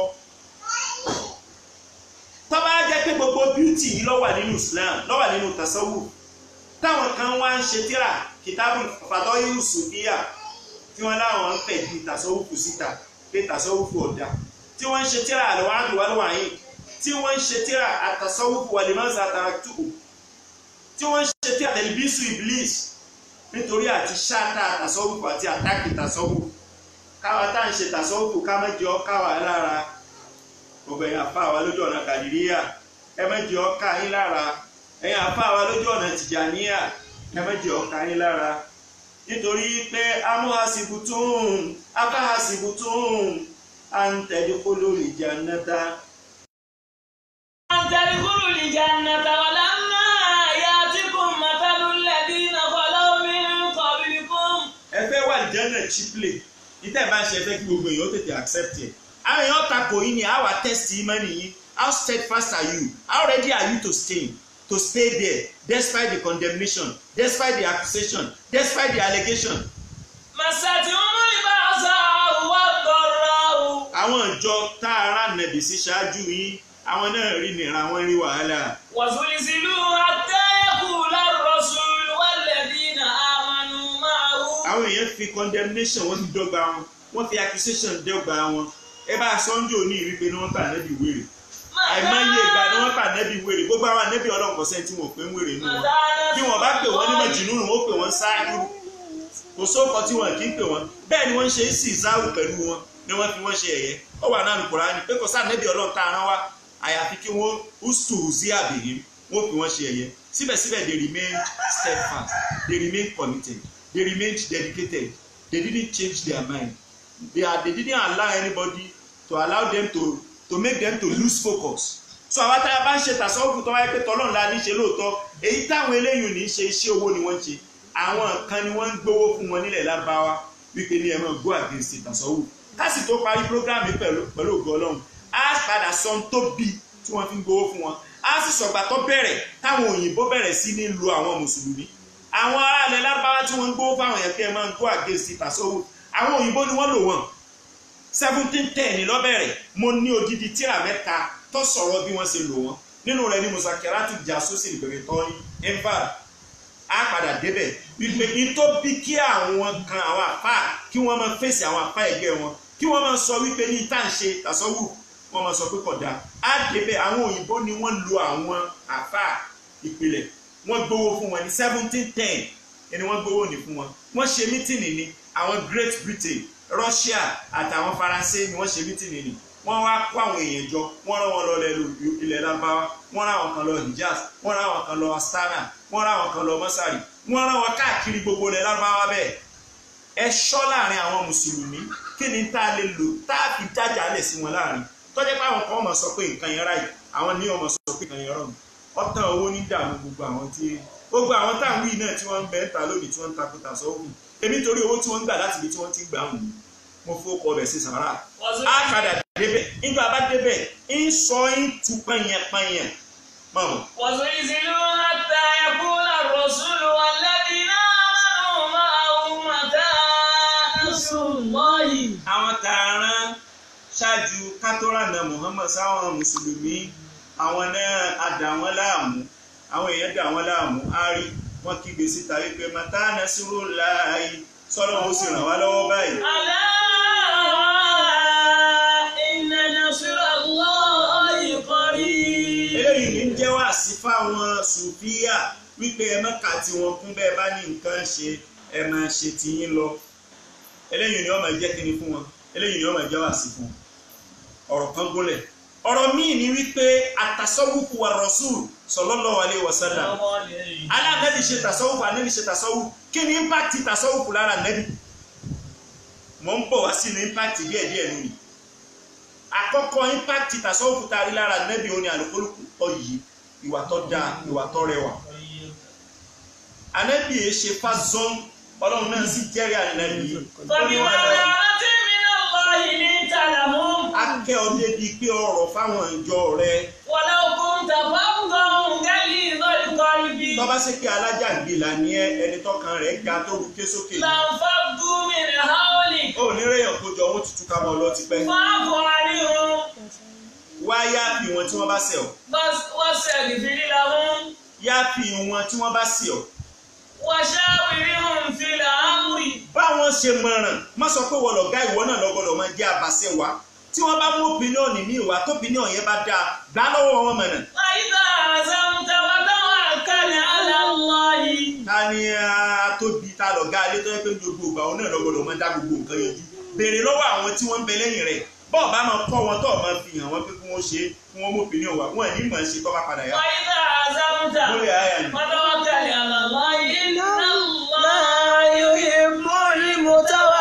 àpèjúwe alákọ̀ọ́kọ́ tí ó jẹ́ àmọ̀ pé àná Muhammad onísúfì ní sallallahu alaihi wasallam anábì ní istikhfafu ó mú nǹkan fúfú yẹ nǹkan ò tóbi lẹ́mìí ẹ̀ nítorí pé nǹkan ò tóbi lẹ́mìí ẹ̀ níjọ́ tó ń ṣe ọlọ́run àtàwọn sàhábà rẹ̀ tí wọ́n ń wá ojú ọ̀nà pé ọ̀nà wo lágbà máa jẹ́ káwọn èèyàn mọ̀ pásìkò òun ti tó kí láàmú fi call attention àwọn èèyàn pásìkò òun ti tó wọn àti ìmọ̀ pèrúngbà náà anábì wá béèrè pé káwọn èèyàn mú mọ̀ràn wọn ẹnìkan ní ẹjẹ́ á máa dáná sí pápá tó bá ti dàsìkò oorun tí wọ́n bá ti rí òfèrèfé náà ti jò lókè wọ́n ti mọ̀ pásìkò oorun ti tó nìyẹn wọ́n máa bọ̀ wá anábì ní záríkà ètò ní àṣẹ ní tíríkà áádátúlì mọ̀júsì àwọn mọ̀júsì ni wọ́n dáná wọ́n máa ń taṣà bá àbí kọ́mí ìfọwọ́ nínú báwa náà bá ti ṣe bẹ́ẹ̀ á ti wọnú ìjọ wọn nìyẹn ẹlòmíì tún mú mọ̀ràn wá ó ní ẹjẹ́ á máa lùlù tó bá ti dàsìkò tí òun wọlé dé bí wọ́n bá ti ń gbọ́ ìlú tá ń lù wọ́n ti mọ̀ pásìkò òun ti dé wọ́n mọ̀ bọ́ wa anábì ní eléyìí ní àwọn nasara ni wọ́n ní wọ́n máa ń tashabbaha bi qawmin fahuwa minhum ẹni ọba ti ṣe táwọn nǹkan ṣe wọ́n ṣírò òun náà mọ́nu wọn. ẹ máa lọ sùn nígbà tí ọba ìdọ̀lá àbọ̀túnla ọlọ́run ó mí sí wa ọ̀nà tá a bá gbà tá a máa fi pè wọn tá a fi máa call attention tó ń ti yá. oorun tí wọ́n wá sùn jíjọ́ kejì ọ̀kan náà àwọn sàhábà sí ọlọ́run Abdullahi ibn Zayd ibn Abi Rabbihi òun ló wá lálàá lórí pẹ́nìkan sọ fóun lójú oorun wípé kúl kama aqul bí mo ṣe fẹ́ máa wí ìwọ náà máa wí bẹ́ẹ̀ lẹ́nu yẹn bá sọ pé Allahu akbar Allahu akbar ashhadu an la ilaha illallah ashhadu anna muhammadar rasulullah hayya ala salat hayya ala falah qad qamatis salatu qad qamatis salat Allahu akbar Allahu akbar la ilaha illallah ọkọ ní ìkọ́mọ̀ bá a ti wí ó tún kọ ní azan nígbà oníjọ́ kejì ọba jí lọ́dọ̀ sí ọlọ́run kọ́sọ̀ alẹ́ yìí kọ́sọ̀sọ̀ ọba sọ àlá rẹ̀ ó sọ fún ànẹ́bì tọ́ba sì pa ṣáájú mi ìlànẹ́bì tí ò mú nǹkan fúfú yẹ tọ́gbà wípé ní gbogbo tọ́ba jẹ́ good policy ọ̀dọ̀ òun lọ́gbọ̀dọ̀ tí máa wá ànẹ́bì ọkọ̀ sí nígbà ní pẹ́ rárá àlákàlà lọ́la àmọ́ kílèsì tó ń ṣe ọlọ́run fọ̀ ọ wà nù Bulugul Maram ó ní innahu laruya haqqin lada rajulin haqqin nítorí ọ̀dọ̀ Ọlọ́run ló ti wá òdodo ni ìwọ náà olódodo èèyàn ni ọ́ ọ̀yá kọ́ gbogbo àwọn èèyàn kí wọ́n mọ̀ ń pè irun tá à ń pè dè ní anámọ̀ ọmọ kọ́ lọ́rùn fún súnà rẹ̀ sàábì rẹ̀ ló mú wá ìsèkfàbù tá à ní lójú ọtẹ́wọ́ gbà ìwọ tí wọn náà já ṣáájú tó ọba fẹ́ kó yẹn jẹ mú pírísìpù tàṣọwúfù lò ní ìsèkfàbù mú ayé kékeré mú bíntí mọ wọ ayé mọ́yà aláẹlòmíì káwọn náà yẹ opinion ẹlòmíì náà àpẹẹrẹ àkọ́kọ́ àpẹẹrẹ ẹlẹ́ẹ̀kejì tá a bá bímọ súná tá à ń ṣe ní yaomi sábẹ́ yìí tí òun ká sì kẹjọ Ànábì kọ́ ló ní ṣẹ̀ríà wípé tá a bá fẹ́ ṣe súná tá a fẹ́ sọmọ lókọ òun kọ́ ló ní ṣẹ̀ríà wípé ní ká pẹran wọ́n ti ń pẹran fún ọmọ tẹ́lẹ̀ látàsígbà jàhílíyà káànábì tó dé torí pé àdìsí kan bẹ Bùrẹ́dà lọ́gbà wa tó sọ wípé kúnnà fi jàhílíyà ìsáwòlì dalẹ̀ àdìní àgùlámù dàbáhà ṣáàtàn wàlátàkọ̀rá sàbù bìdálìhì nígbà tá à ń bẹ lásìkò jàhílíyà period of ignorance bẹ́ẹ̀ nìkan bá bímọ dàbáhà ṣáàtàn yóò ra ẹran yóò ra ògùntàn yóò pa wàlátàkọ̀rá sàbù bìdálìhì ẹ̀jẹ̀ tí ń bá ń sàn lẹ̀ níbi ara ẹran ni yóò wá fi ra orí ọmọ tuntun ni èyí ò ní pé wọ́n baptize ẹ̀ wọ́n bímọ nù ni àdìsí ni wọ́n á continue pé walamma jaa al-islam ṣùgbọ́n gbà tí islam wá dé kunna nadbahu shatan a máa ń ṣe kíni a máa ń pẹran bí wọ́n ṣe ń panjọ́ ni wa nulattiqu rasahu bi safaran ṣùgbọ́n ìtawà change ń bẹ̀ tá a alter ni pé instead tá a fi lo ẹ̀jẹ̀ ẹran yẹn tá a fi pa ọmọ lérí tùràrí tó lóòórùn bí safaran ni láwàá tá a bù sọmọ lára kí ni mo fẹ́ lò ní pé anábì ti mú hikma kan lára àwọn ẹja ashabul jahiliya pípẹran tá anábì ní ká máa pẹran tá a padò nílé anábì kò mú wa wọ́n ti ń ṣe ká anábì tó dé kí islam tó dé láti lè gbà wọlé láti lè aláwọ̀ rẹ̀ láti lè rẹkọmẹ́ndì ẹ̀ ìsẹ̀fàfù lànàbì ní nítorí tíṣì tasawufu ti ń bẹ lára ẹ̀ òdì méjì ẹlẹ́ẹ̀kẹta anábì wọ Mádínà sallallahu alaihi wasallam ó wá bá àwọn Yehudi tí wọ́n ń gba àwẹ̀ ní ọjọ́ kẹwàá oṣù Muharram fasahada hun wa sábàbí ìsáàdìkà anábì bí wọ́n wípé ní kílódé tẹ́ gba àwẹ̀ ní ọjọ́ kẹwàá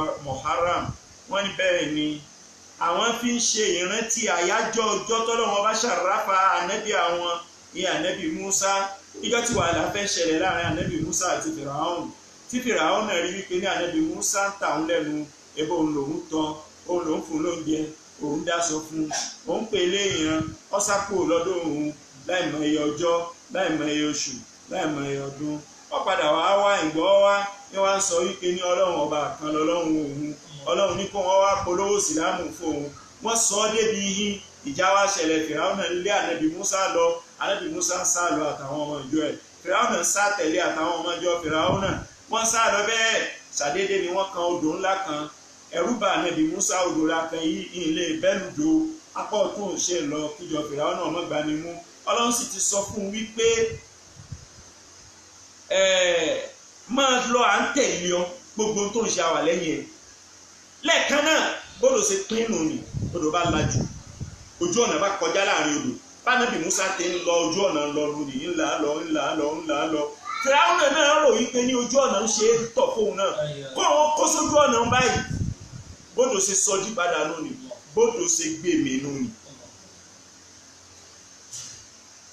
kí ni mo fẹ́ lò ní wípé Àṣúrà tí wọ́n ìjọ kẹwàá oṣù Muharram ìnìkíní yẹn ṣẹlẹ̀ hadisa yẹn ṣẹlẹ̀ ìrántí ẹ̀ làwọn Júù máa wá ṣe tí wọ́n fi ń gbààwẹ̀ níjọ kẹwàá oṣù Muharram Ànábì wá bí wọ́n wá fèsì bẹ́ẹ̀ fún pé ìrántí kíní ni làwọn fi ń ṣá Ànábì ní tó bá jẹ́ bẹ́ẹ̀ nahnu awladi Musa minkum àwa lẹ́tọ̀ọ́ sí Ànábì Musa àwa gègèsè kápá Ànábì Musa léjú ẹ̀yin lọ nítorí pé ànábì ọlọ́ni mi ànábì ọlọ́ni Musa iná ní Isa kóòdù ń bẹ́nu alukurani tó dè ní àtàwọn ànábì tó kọjá lọ tó dà wá pọ̀ wípé yálà kitabi ta'ala ila kalimatin sawa'in baynana wa baynakum alla na'budu illa Allah wa la nushrika bihi shay'an wa la yattakhidha ba'duna ba'dan arbaban min dunillahi fa in tawallaw faqulu shahadu bi anna muslimun kóòdù ní tèmi àtàwọn ànábì tó lọ́pọ̀ ilẹ̀ ànábì fi lélẹ̀ pé ó wà ní súnú òun látò nínú mùsùlùmí lè gba àwẹ̀ Àṣúrà àmọ́ kọ́mọ̀ wá jẹ́ pé ń tẹ́yìn Yẹhudi ṣe nìkan náà ni mo gbé lọ́wọ́ ìrìn fáìn rẹ̀ ẹ jẹ́ kí èmi ọ wá ẹ̀ large opportunity fáwọn ìjọ mi. I will not restrict it just to one day on the 10th of Muharram alone.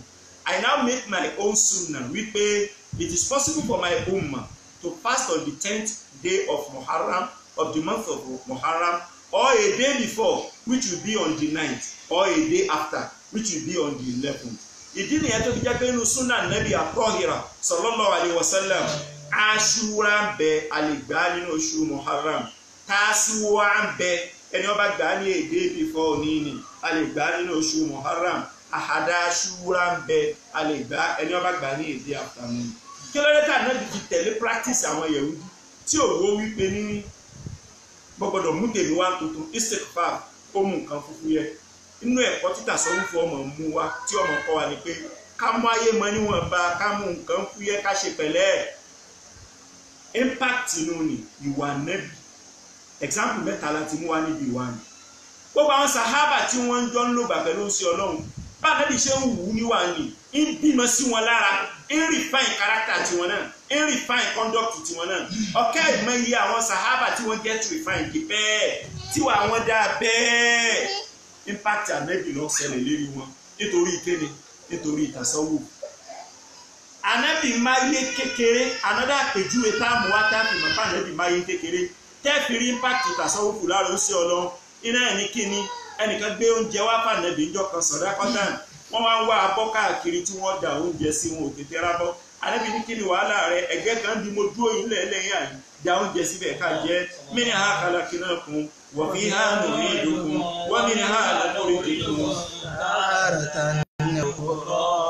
Ṣebẹ́ lómi torí kó lè jẹun lásán àwo tí ó fi jẹun ẹ̀ níra Nàìjíríà àti tí wọ́n bá dókè òkun Ọlọ́run sì mú gbogbo wọn òkè òkun ní náà ni ò sí lọ mọ́ pẹ̀lú kòrónà ìkọlọ̀ wọn tètè bá ká kòrónà kulẹ̀ nínú àpẹẹrẹ tẹ́ẹ̀fì mọ̀ pé mo Ànábì ṣe istighfafu ó mú nǹkan fúfú yẹ another example tẹ́ẹ̀tù fi mọ̀ pé Ànábì ṣe istighfafu tí ọmọ jẹ́ impact tasawufu lórí conduct Ànábì àti lórí conduct gbogbo mùsùlùmí gẹ́gẹ́ bíi pé Ànábì làwòkọ́ ṣe wa iná ní kíni Ànábì bẹnu léjọ́ kan náà àlà hasiri Ànábì sórí ẹni fatọ́ ọ̀dà náà òmùhu ó ti sún ní ọpẹ́ díẹ̀ àdákalà alẹ́ sayyiduna Umar ibn al-Khattabi radiyallahu ta'ala anhu ibn al-Khattabi Umar ibn al-Khattabi wá wọlé tó ń sí Ọlọ́run nígbà wọlé tó ń sí Ọlọ́run adrakahu mudtaji'an ala hasiri khashini ọba pé ń sùn lérí ẹni wo ẹni tó ti gan ẹni tí ò sí fóònù ń bẹ taraka atharahu ala jasadihi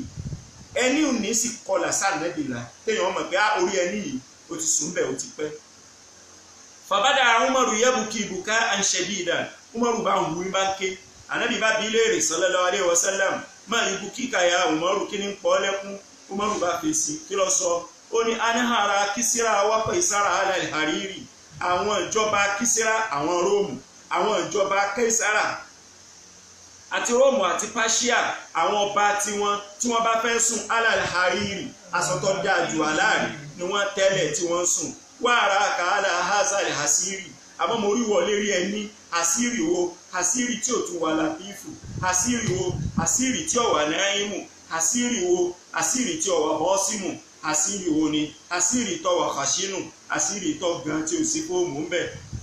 Ànábì bá sunkún ẹkútà Ànábì sùn ní pé táàsà lákàyà Umaru sẹ́rìírí ò pé àtúrí ìdùhú kìsìràwíyà ṣe irú ọlá táwọn ọba Kísírà ń lò táwọn ti Kaisara ń lò àwọn Róòmù àwọn Páṣíà ṣérú ẹ̀ lọ fẹ́ kémi náà máa lò ní ẹnà húnùbú wà tó lá múlíkù ìjà Ànábì Ọlọ́run lọ́lọ́run bòmí kése múlíkù kése kékin wá sọ láláyé aná Muhammad lónìí àpẹẹrẹ tasọ́wùfù ní lára ẹ̀ bá a ṣe wá rápẹẹrẹ tasọ́wùfù lára Ànábì àtasọ́wùfù wà Ànábì yìí ni mo tírìtì ni subject kan ni subtopic ni nínú topic wa another subtopic ó ní àtàsáwùfù wà lókòdàfà rọ̀ṣìdúnà bọ́ọ̀lù tàsáwùfù ṣe jẹ́ láàrin tàsáwùfù àti kólàfà rọ̀ṣìdún kí ni impact tàsáwùfù lára tiwọn ẹjẹ́ ń gbé láti rí Sayyidina Abubakar níjọ́ tí wọ́n yàn ní khalifa lẹ́yìn ìgbà tí ọ̀sán náà Muhammad sallallahu alaihi wasallam wọ́n wá sọ pé kó sọ̀rọ̀ acceptance speech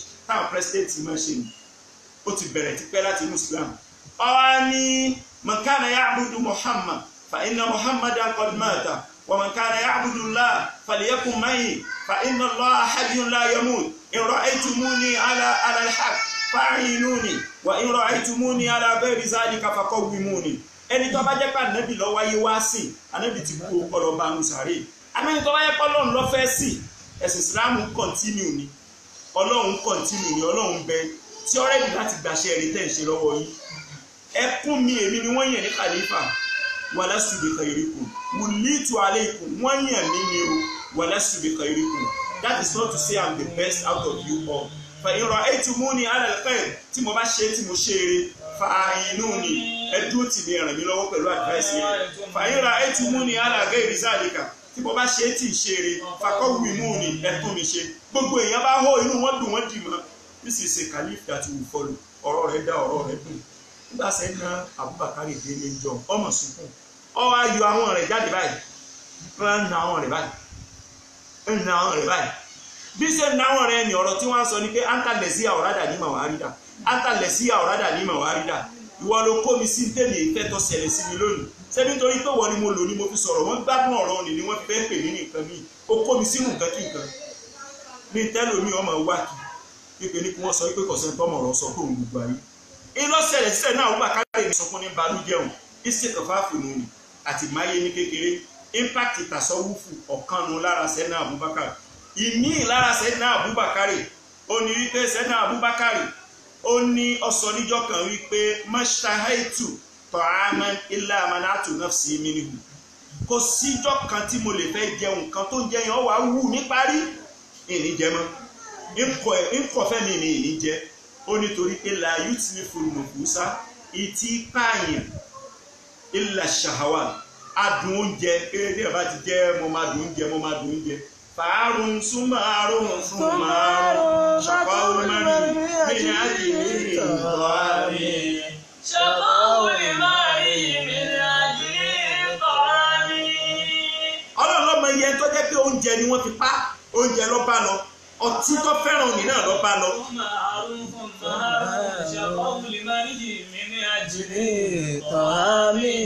Bó ṣe lè wù kó jọ dáa tó sẹ́nà Abubakar níjọ́ wọn bá ti palẹ̀ mọ́ oúnjẹ tó dáa parí tó wù mí parí báyìí manatu nafsi ìní jẹjẹ náà ní tó kéré sí ní sọ̀tún fún ojú wa. La yutlifu nufusa illa shahawat ìtì táré gbẹ̀mí ìmàdùn oúnjẹ ní lámọ̀jù ni. ọ̀rọ̀ orí kọ́ tẹ́ ẹ bá wo tíra ti Sheikh Abdul Jabbar Muhammadu Nasiru Kabara kọ ní page 85-86 ọwọ́ àmbẹ̀ ó kọ tíra ní Saiful Jabbar Saiful kìí ṣe marifa Saiful Jabbar èyí sí fàwọn mọ̀súfì ìdọ́fà ni Saiful Jabbar alamani aza awliya Allah al-wahid al-qahhar ọwọ́ àmbẹ̀ bẹ́ẹ̀ nínú tẹ́ẹ̀fì mọ̀ wípé tasawufu lápá lára sẹ́nà Abubakar. Another example tẹ́ẹ̀fì mọ̀ pé tasawufu lápá lára sẹ́nà Abubakar ìjọ kan ògbẹ́ngbẹ́ tánà àtṣánà ògbẹ́ngbẹ́ fa amara bilman ọba nìkan mú mi wá fún un nígbà wọn mú mi wá jí abilmari alimumtazaj bil asad wọn gbómi wá tí wọn ti ròyìn papọ̀ mọ́ kó lè gbádùn ẹ̀ dáadáa. Fara awo Abubakar bá rí fàásùbà ayébùkì ní bá ń sunkún wọn bá bí léèrè pé máa ń bùkì nǹkan kí lọ pa ọ lẹ́kùn. Ó ní tazakartu yawman kuntu amama nabiyyi sallallahu alaihi wasallam mo rántí ìjọ kan tí mo wà wájú ó sí Ọlọ́run fàásùbà an-nabiyyu yadfa'u shay'an biyadihi wa yaqulu ilayki anni. Ànábì ń wá sọwọ́ báyìí ń lé nǹkan kan jìnnà pé kú òwájú mi wáyé kú òwájú ń sọwọ́ báyìí ń sì ń sọ gbólóhùn pé kú òwájú mi wáyé kú òwájú mi wáyé. Sẹ́nà Abubakar ní walam ara shay'an amamakum èsì rí pé nǹkan kan dúró wájú rẹ̀ kí ni tí wọ́n sọ fún pé kú òwájú mi ó ní mo bá bi léèrè pé màá ha àgbà eré ń sí Ọlọ́run rẹ̀ ọ̀gá wa kí ló dé èwo lélẹ́yìn kí ni ìṣẹ̀lẹ̀ kí ni túmọ̀ ọwọ́ tọ̀ náà kí ni túmọ̀ kú òwájú rẹ̀ tálẹ́ni tó wà wájú rẹ̀ tẹ́lẹ̀ èsì wo ló ń sí Ọlọ́run pọ̀ sallallahu alaihi wasallam ó ní ja'ati dunya mutamassilatan amami bima fiha ó ní gbogbo tí ń jẹ́ ọlá ayé pátápátá ó di ògìgì ọwọ́ adúró síwájú èmi Ànábì ó ní mo gbéra ní wàá bọ̀ tó o bá fẹ́ máa lo gbogbo ràkúnmí tí ń bẹ láyé tó bá fẹ́ kọjá pé ìwọ ló ní ọgbà ogbó tí ń bẹ láyé, ìwọ ló ní góòlù tó pọ̀ jù, ìwọ ló lówó tó pọ̀ jù, ìwọ ló nílé tó pọ̀ jù, ó ní mo fẹ́ pàṣẹ kọ́ ọmọ ìlú lọ látòní. Èyí ò ní ní mo rí ní ìfẹ́ ni mo fi sọ wípé ilé ìkì àní kó wájú ilé ìfẹ́ o. Ó lọ́wọ́ kó wájú òun, ó ní ṣùgbọ́n ìgbà tó kó wájú òun ọ̀sán àdéhùn kan. Àdéhùn tó ṣe ní ike ní ìsà afáàtàmì nì tí wọ́n bá bọ́ mi lọ́wọ́ tí ń rí ọmú sí. Àwọn tí ó wà mí báàgì, àwọn tí ó gbẹ̀yìn rẹ tí ó wà lẹ́yìn rẹ, àwọn òfúrú ò ní bá wọn, àwọn ò ní wọ̀kùn mọ́ ni lọ́wọ́, wọn ò ní ráyè sá mọ́ ni lọ́wọ́. Sẹ́nà Abubakar nígbà mo wá ní ẹ lọ gbómi wá kẹ́ ẹ wá po oyin papọ̀ mọ́ mi òun. Mo wá rántí ìjọ́ tí mo wà níwájú ànábì ni ẹ̀rù tó wá bà mí ni wípé ṣé kìí ṣe pélé ayé kọ́dí láyè kọ́ tí ní ó ti gbá èmi mú báyìí tí ń mú mi papọ̀ pẹ̀lú oyin. Àpèjúwe tasọ́wúfùnù ní lára Sẹ́nà Abubakar òun náà ń bẹ nínú tírà tí mo dá kọ Saiful Jabari. Tá a bá kò lọ́dọ̀ Sẹ́nà Abubakar ẹ jẹ́ á lọ sọ́dọ̀ Sayyidina Umar ibn al-Khattab. Umar ibn al-Khattab radiyallahu ta'ala anhu tasọ́wúfù ń bẹ lára tiẹ̀ náà. Wọ́n jọ jókòó pẹ̀lú ànábì pẹ̀lú àwọn alùsọ̀fàtì ni nínú àpèjúwe tẹ́fì mọ̀ pé tasọ́wúfù ń bẹ lára rẹ̀. Ànábì fẹ́ lọ kírun mọ́sálásí ìjọ kan, aṣọ Sayyidina Umar fẹ́ lọ kírun mọ́sálásí. Ó wá ní kọ́mọ òun Abdullahi ibn Umar kọ́ bá ń fọṣọ òun. Aṣọ ni ó wá gbẹ kò tètè fọ́ lálẹ́ ìdájí lọ́fọ̀ọ́. Aṣọ ni ó gbẹ ànábì ọ̀rẹ́ Sayyidina Umar wá lè lọ mọ́sálásí ọpẹ́. Àwọn èèyàn wá kírun wọn wá ń darí bọ̀ wọ́n wá yàdọ̀ rẹ̀ wọ́n á ní máa habasaka ya amiral mu'minina. Kí ló dé ọmọlé ìwọ amirul mu'minin ìwọ ọ̀gá wa lójú ọ̀nà ẹ̀sìn tó jẹ́ kàlífà ẹlẹ́ẹ̀kejì. Ọwọ́ ní kánà Saudi ubisalu aṣọ ni wọ́n bá mi fọ́ wàlẹ́ ìsàlẹ̀ ìsìwà ọ̀ èsì ní mi lẹ́yìn ẹ̀. Odidi pírẹsidẹ́ǹtì olórí orílẹ̀-èdè kò ní aṣọ mi ìgbàsọ ẹyọ kan lọ. Ọ̀dọ̀ rẹ̀ sì ní Baitul Mali wà, public treasury. Ọ̀dọ̀ rẹ̀ ní kọ́kọ́rọ́ Baitul Mali wà. Sayyidina Umaru kan ní náà ìdí kan ní impact kan. Impact ní Sayyidina Umaru kan ní náà ìlọ́ba ọmọ rẹ̀ tí ń jẹ búrẹ́dì àti ẹran níjọ́ kan. Fàdọ̀rọ̀bàhù ọba gba ẹran nìlọ́wọ́ ọmọ ẹ̀ ọba nà. Ó ní ànàlá àwọn harimuhu. Ìyẹn sọ pé ìwọ ni kéèyàn jẹran o. Ìyẹn sọ pé ìwọ ni kéèyàn fẹ́ràn jẹ búrẹ́dì. Walakinnani mana'tuhu an nafsi wa an abna'i. Ṣùgbọ́n pọ́lísì tèmi nínú ilé mi ni wípé àwọn ọmọ mi ò ní jẹ́ èmi náà ò ní jẹ́. Ó ní nítorí kíni? Ó ní nítorí pé màtọ́léwò lè fìtáyì. Ibi tí fìtínà ti dé mina ṣàhàwátì láti bí nífẹ̀ẹ́ adùn oúnjẹ ni. Ó sì kọ́nù. Sayyidina Umaru ní náà lọ́wọ́ prudent tasawufu ṣiṣẹ́ lára ẹ̀ débi pé ó travel ìjọ kan ọ̀nà on expedition ọwọ́ apẹ́ díẹ̀ nígbà tí ó darí délé. Ọmọ rẹ̀ Abdullahi ọmọ tábùláì bí ọmọ obìnrin ó ti wù. Nítorí pé ní bàbá àti ẹ̀ kò rí kọ́kọ́rọ́ ilé owó tí ń bẹ lọ́dọ̀ Sayyidina Umaru kọ̀ ọmọ ibi Sayyidina Umaru sí débi tí ọmọ kọ́kọ́rọ́ tí ó mú owó tí ọmọ ìfẹ́ ra nǹkan fọ́ mẹ́. Ọmọ ni wọ́n sáré pàdé Sayyidina Umaru gba Sayyidina Umaru dé. Sayyidina Umaru wá ní àtàlẹ́ ní ìkọ̀dá àmọ̀mọ́ toró ti wù. Bàbá ọmọbìnrin òní tí ń jọmọ Sayyidina Umaru Abdullahi ọ wá ní ìwọ lọ fà á ìwọ bàbá mi ìwọ lọ fà á. Ó ní kí ló dé tí mo fi fà á? Ó ní mànáta ni mi Baitul Mal. Ó jẹ́ kí n ráyè tọwọ́ bọnú ilé owó tí ń bẹ lọ́dọ̀ rẹ̀. Bó o bá fẹ́ lọ sùn ó di kọ́kọ́rọ́ rẹ̀ mọ́ra. Èyí táwọn ọ̀pọ̀lọpọ̀ ti ń darí wa lónìí lórílẹ̀-èdè káàkiri. Public treasury wọ́n ti kà á sí benefit tiwọn àti family wọn. Family treasury wọn sọ́dà. Sayyidina Umaru ò ṣe bẹ́ẹ̀ nígbà tí atharu tasawufu ń bẹ lára ẹ̀. Ẹni atharu tasawufu bá ń bẹ lára ẹ̀ yóò mú nǹkan yòòyò níwọ̀nba. Mèsì tí Sayyidina Umaru fọ̀ fún tán. Ó ní àmọ̀nì ẹ̀yìn lákà. Sẹ́ńtorí pé yìí gbé kọ́kọ́rọ́ ilé owó gbogbo mùsùlùmí lẹ̀. Mana aka ń tẹ̀sí lúbà níbi ìtìkà. Máa yẹ lúbùlà àfàrú náà níbà náà ti hìm. Sẹ́ńtorí pé ìgbé kọ́kọ́rọ́ kalẹ̀ tí mo kọ̀ fún ọ tí ń di orí bẹ̀ dé. Ṣé ni ó wá sọ ọ́ dọ̀lẹ́ ló sọ ọ́ di indolent lójú ọ̀wà áìdù tí wọn náà bọ́ síta kọ́ lọ ṣiṣẹ́ kó lè rówó tọ́nà fọmọ rẹ. Gẹ́gẹ́ báwọn ẹlòmíì tí wọ́n ṣọmọ president tí wọ́n ṣọmọ mi bí wọ́n ṣe ṣiṣẹ́ tí wọ́n náwó lórí fámìlì wọn. Sayyidina Umaru lọ sọ bẹ́ẹ̀. Radiyallahu ta'ala anhu. Atharu tasawufu ni ó di mélòó? Ó di méjì. Ẹlẹ́ẹ̀kẹta iná ni Sayyidina Usmanu.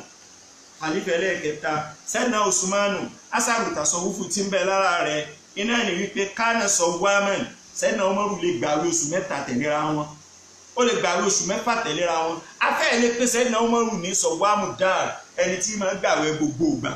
tí ẹ bá sọ lára wípé ní ànábì ní àmẹ́jẹ sọ wà mú dárì sẹ́nà Umaru sẹ́nà Usman àwẹ̀rọ̀ ọlọ́run púpọ̀ ó múlé ayé fúfúyẹ́ ọlọ́run ló gbélé jù ní gbígbàwẹ̀ gbogbo ìgbà ó ṣe wá jẹ́ sọ wàmù yẹn kọ̀ wàmù tó wá ní lóru ìtú dìde ìpè ọlọ́run lóru sẹ́nà Usman lówó lóúnjẹ tọ́pọ̀ yẹ́nì wọn náà sà yóò pe àwọn èèyàn ilẹ̀ àlùmọ́ àjùbà ẹ wá jẹun lè ní mo fẹ́ dáná fún yín yóò wá ṣe oúnjẹ fún wọn yòtọ̀ yín mo ń tọ́ àmọ́ ìmọ̀ràn bí ìgbà tó fẹ́ bọ́ ọba àlù yóò dáná fún wọn tó wọn òun ọ̀wá ní jẹ́ńbẹ̀ òun wà wọnú ilé oúnjẹ tí ọ̀wá jóúnjẹ tó quality ló wọ́n jẹ sẹ́dínà ọmọ rù ú asáwù tasọ́wù fún un lára rẹ̀ lára sẹ́dínà àlì ń tiẹ̀ òun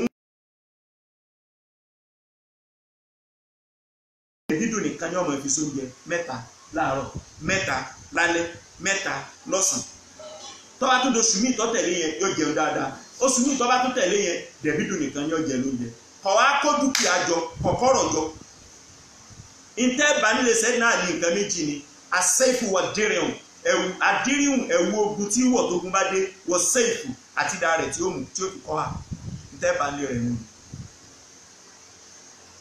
àpèjúwe pé àwọn kúlàfà rọ́ṣìdù náà kánú sùfíyà onísùfí ni wọn àpèjúwe ni mo ti fi lélẹ̀ tíra tí mo dá akọ lẹ́ẹ̀kan tẹ́ ẹ bá bẹ̀rẹ̀ láti page 85 86 87 88 ẹ bá níbẹ̀ tíra wo ni sẹ́fù jabari alámẹ́ni asa olùyá aláìlọ́wà ìdí kahari mo ti gúnlẹ̀ sọ tọ́pìkì eléyìí nìyẹn wípé àtàsọ́wúfú wal khulafa ar-rashidun gẹ́gẹ́ bí mo ṣe gúnlẹ̀ àtàsọ́wúfú wà nabiyyu sallallahu alaihi wasallam èyí tó kù ó ní àtàsọ́wúfú wà báàkì sọ̀hábà bó ní tàsọ́wúfú àtàwọn remaining sàhábà tó kù kọ́ máa jẹ́ tó khulafa ar-rashidun náà nìkan ló ṣe tàsọ́wúfú sẹ́nà Umaru ńgbà tí ń bẹ lórí àga kìláfà ó travel lọ sí Ṣáàmù ńjọ́ kan ọlọ́wọ́ bí wọ́n ṣe ń ṣe bẹ́ẹ̀ òun ló sì fi ẹni tí ń jẹ́ gọ́fúnà Ṣáàmù òun ló fi síbẹ̀ sẹ́nà Umaru ń jẹ́ president overall president ní Madina ọwọ́ àlọ́lé Abu Ubaidah ibn al-Jarrah ọlọ́bẹ̀ẹ́wò nígbò délé Abu Ubaidah ibn al-Jarrah àjìlásàwò Abu Ubaidah gbé tí ó jòkó lé ó gbé fún sẹ́nà Umaru wà wọ̀ tó ń wó sí orí pòun rí màtáhùn òun rí àtàkùn orí nǹkan kan tó pẹ́pẹ́ ọ̀rọ̀ ní ẹ̀kan nìyí sẹ́nà Umaru wà bí wípé ní àìnà ni màtáhù lè rẹ̀ dà ní tó kó jọ dà sẹ́nà Umaru dà á ìrí nǹkan kan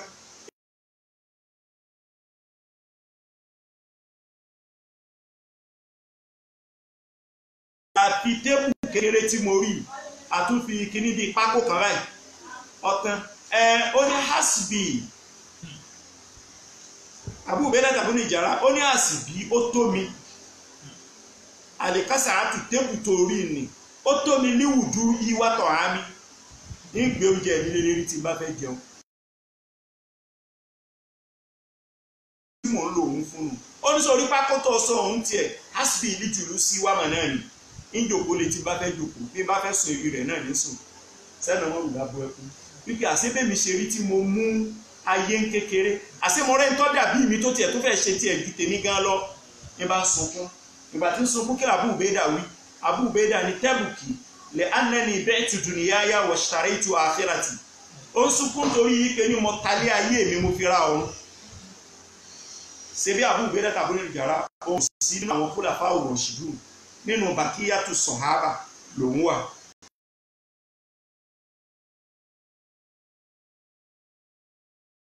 In Belara only. Another example tí fi kú ọ̀nbẹ̀ o Ànábì kú ní Ṣáàmù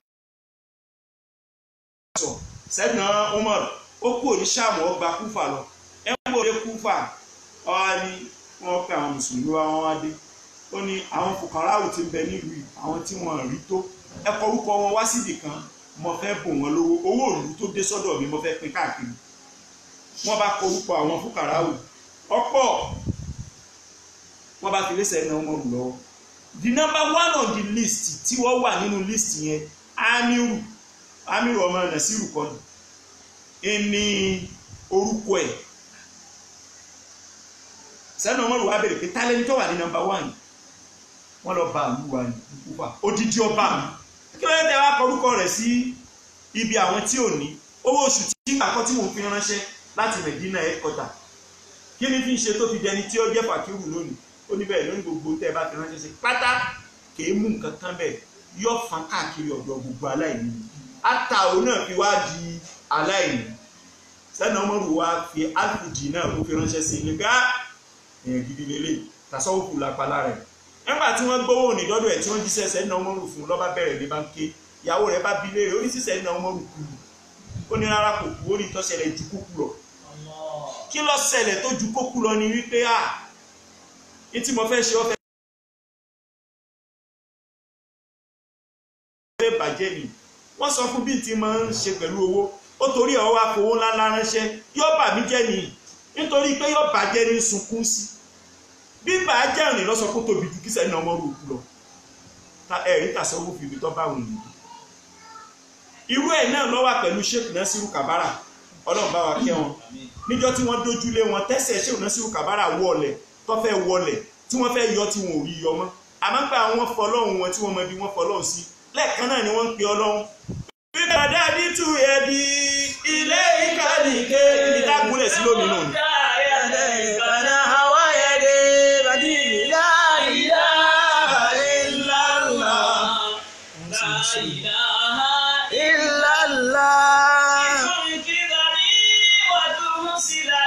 Ọlọ́run torí kó lè yọ mí ní ibi tí mo wáyé ẹsẹ̀ tí wọ́n lè kó lè jáde náà.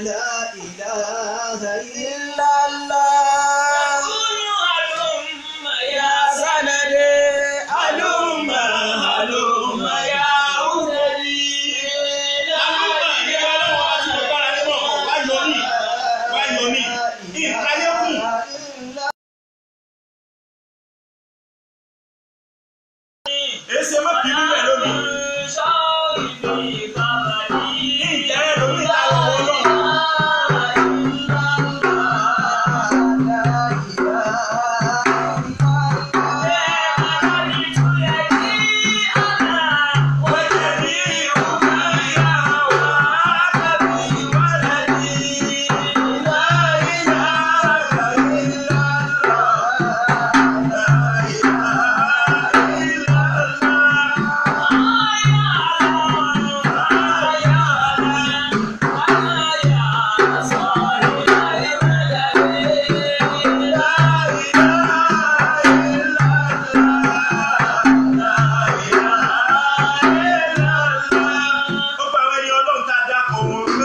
Nasiru Kabara tá a dá akọ kẹ́yìn ọlọ́run bá kẹ́ gbogbo wọn.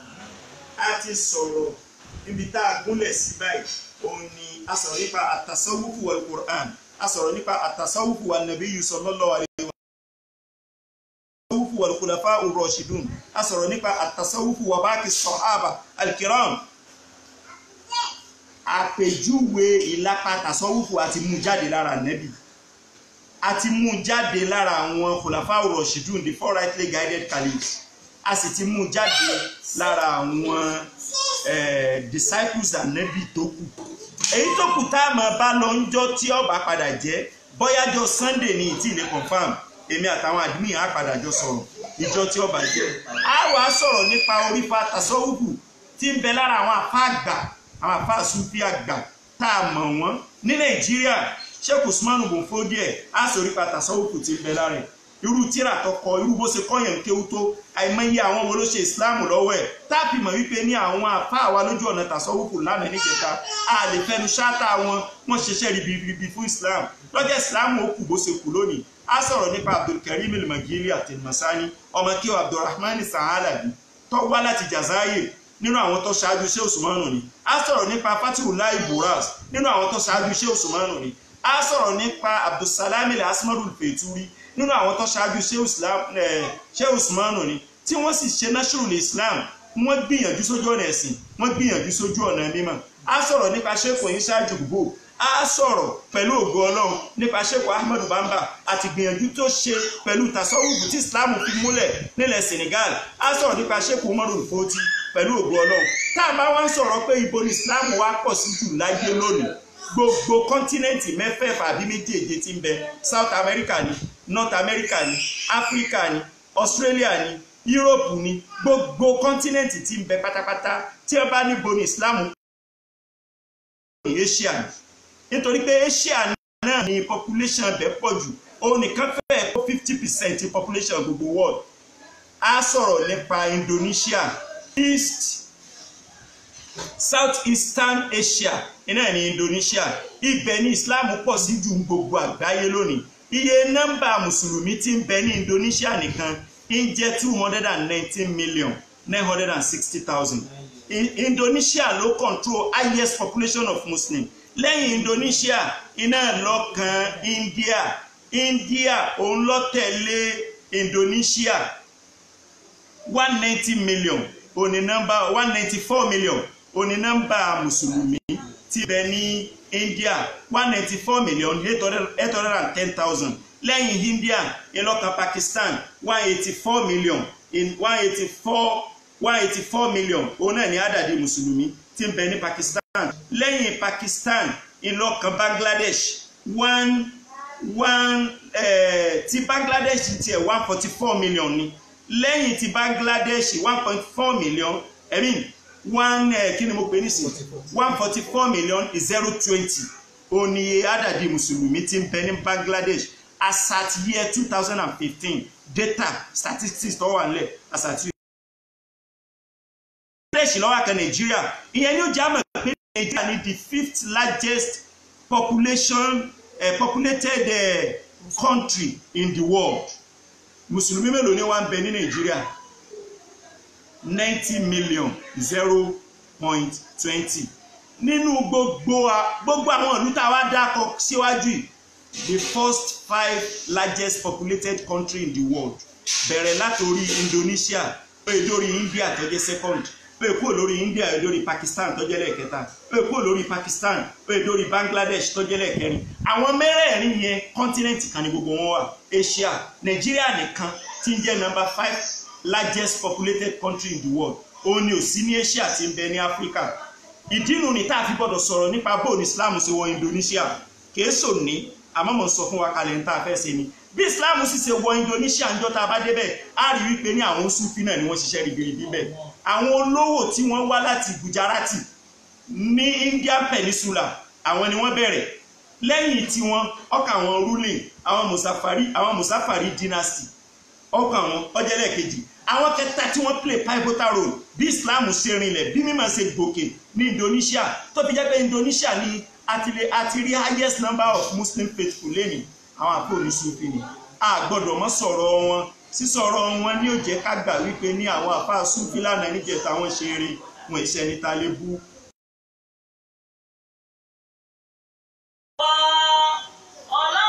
Bàbá ẹni tó ní béèrè lábẹ́ ìbéèrè kan péré.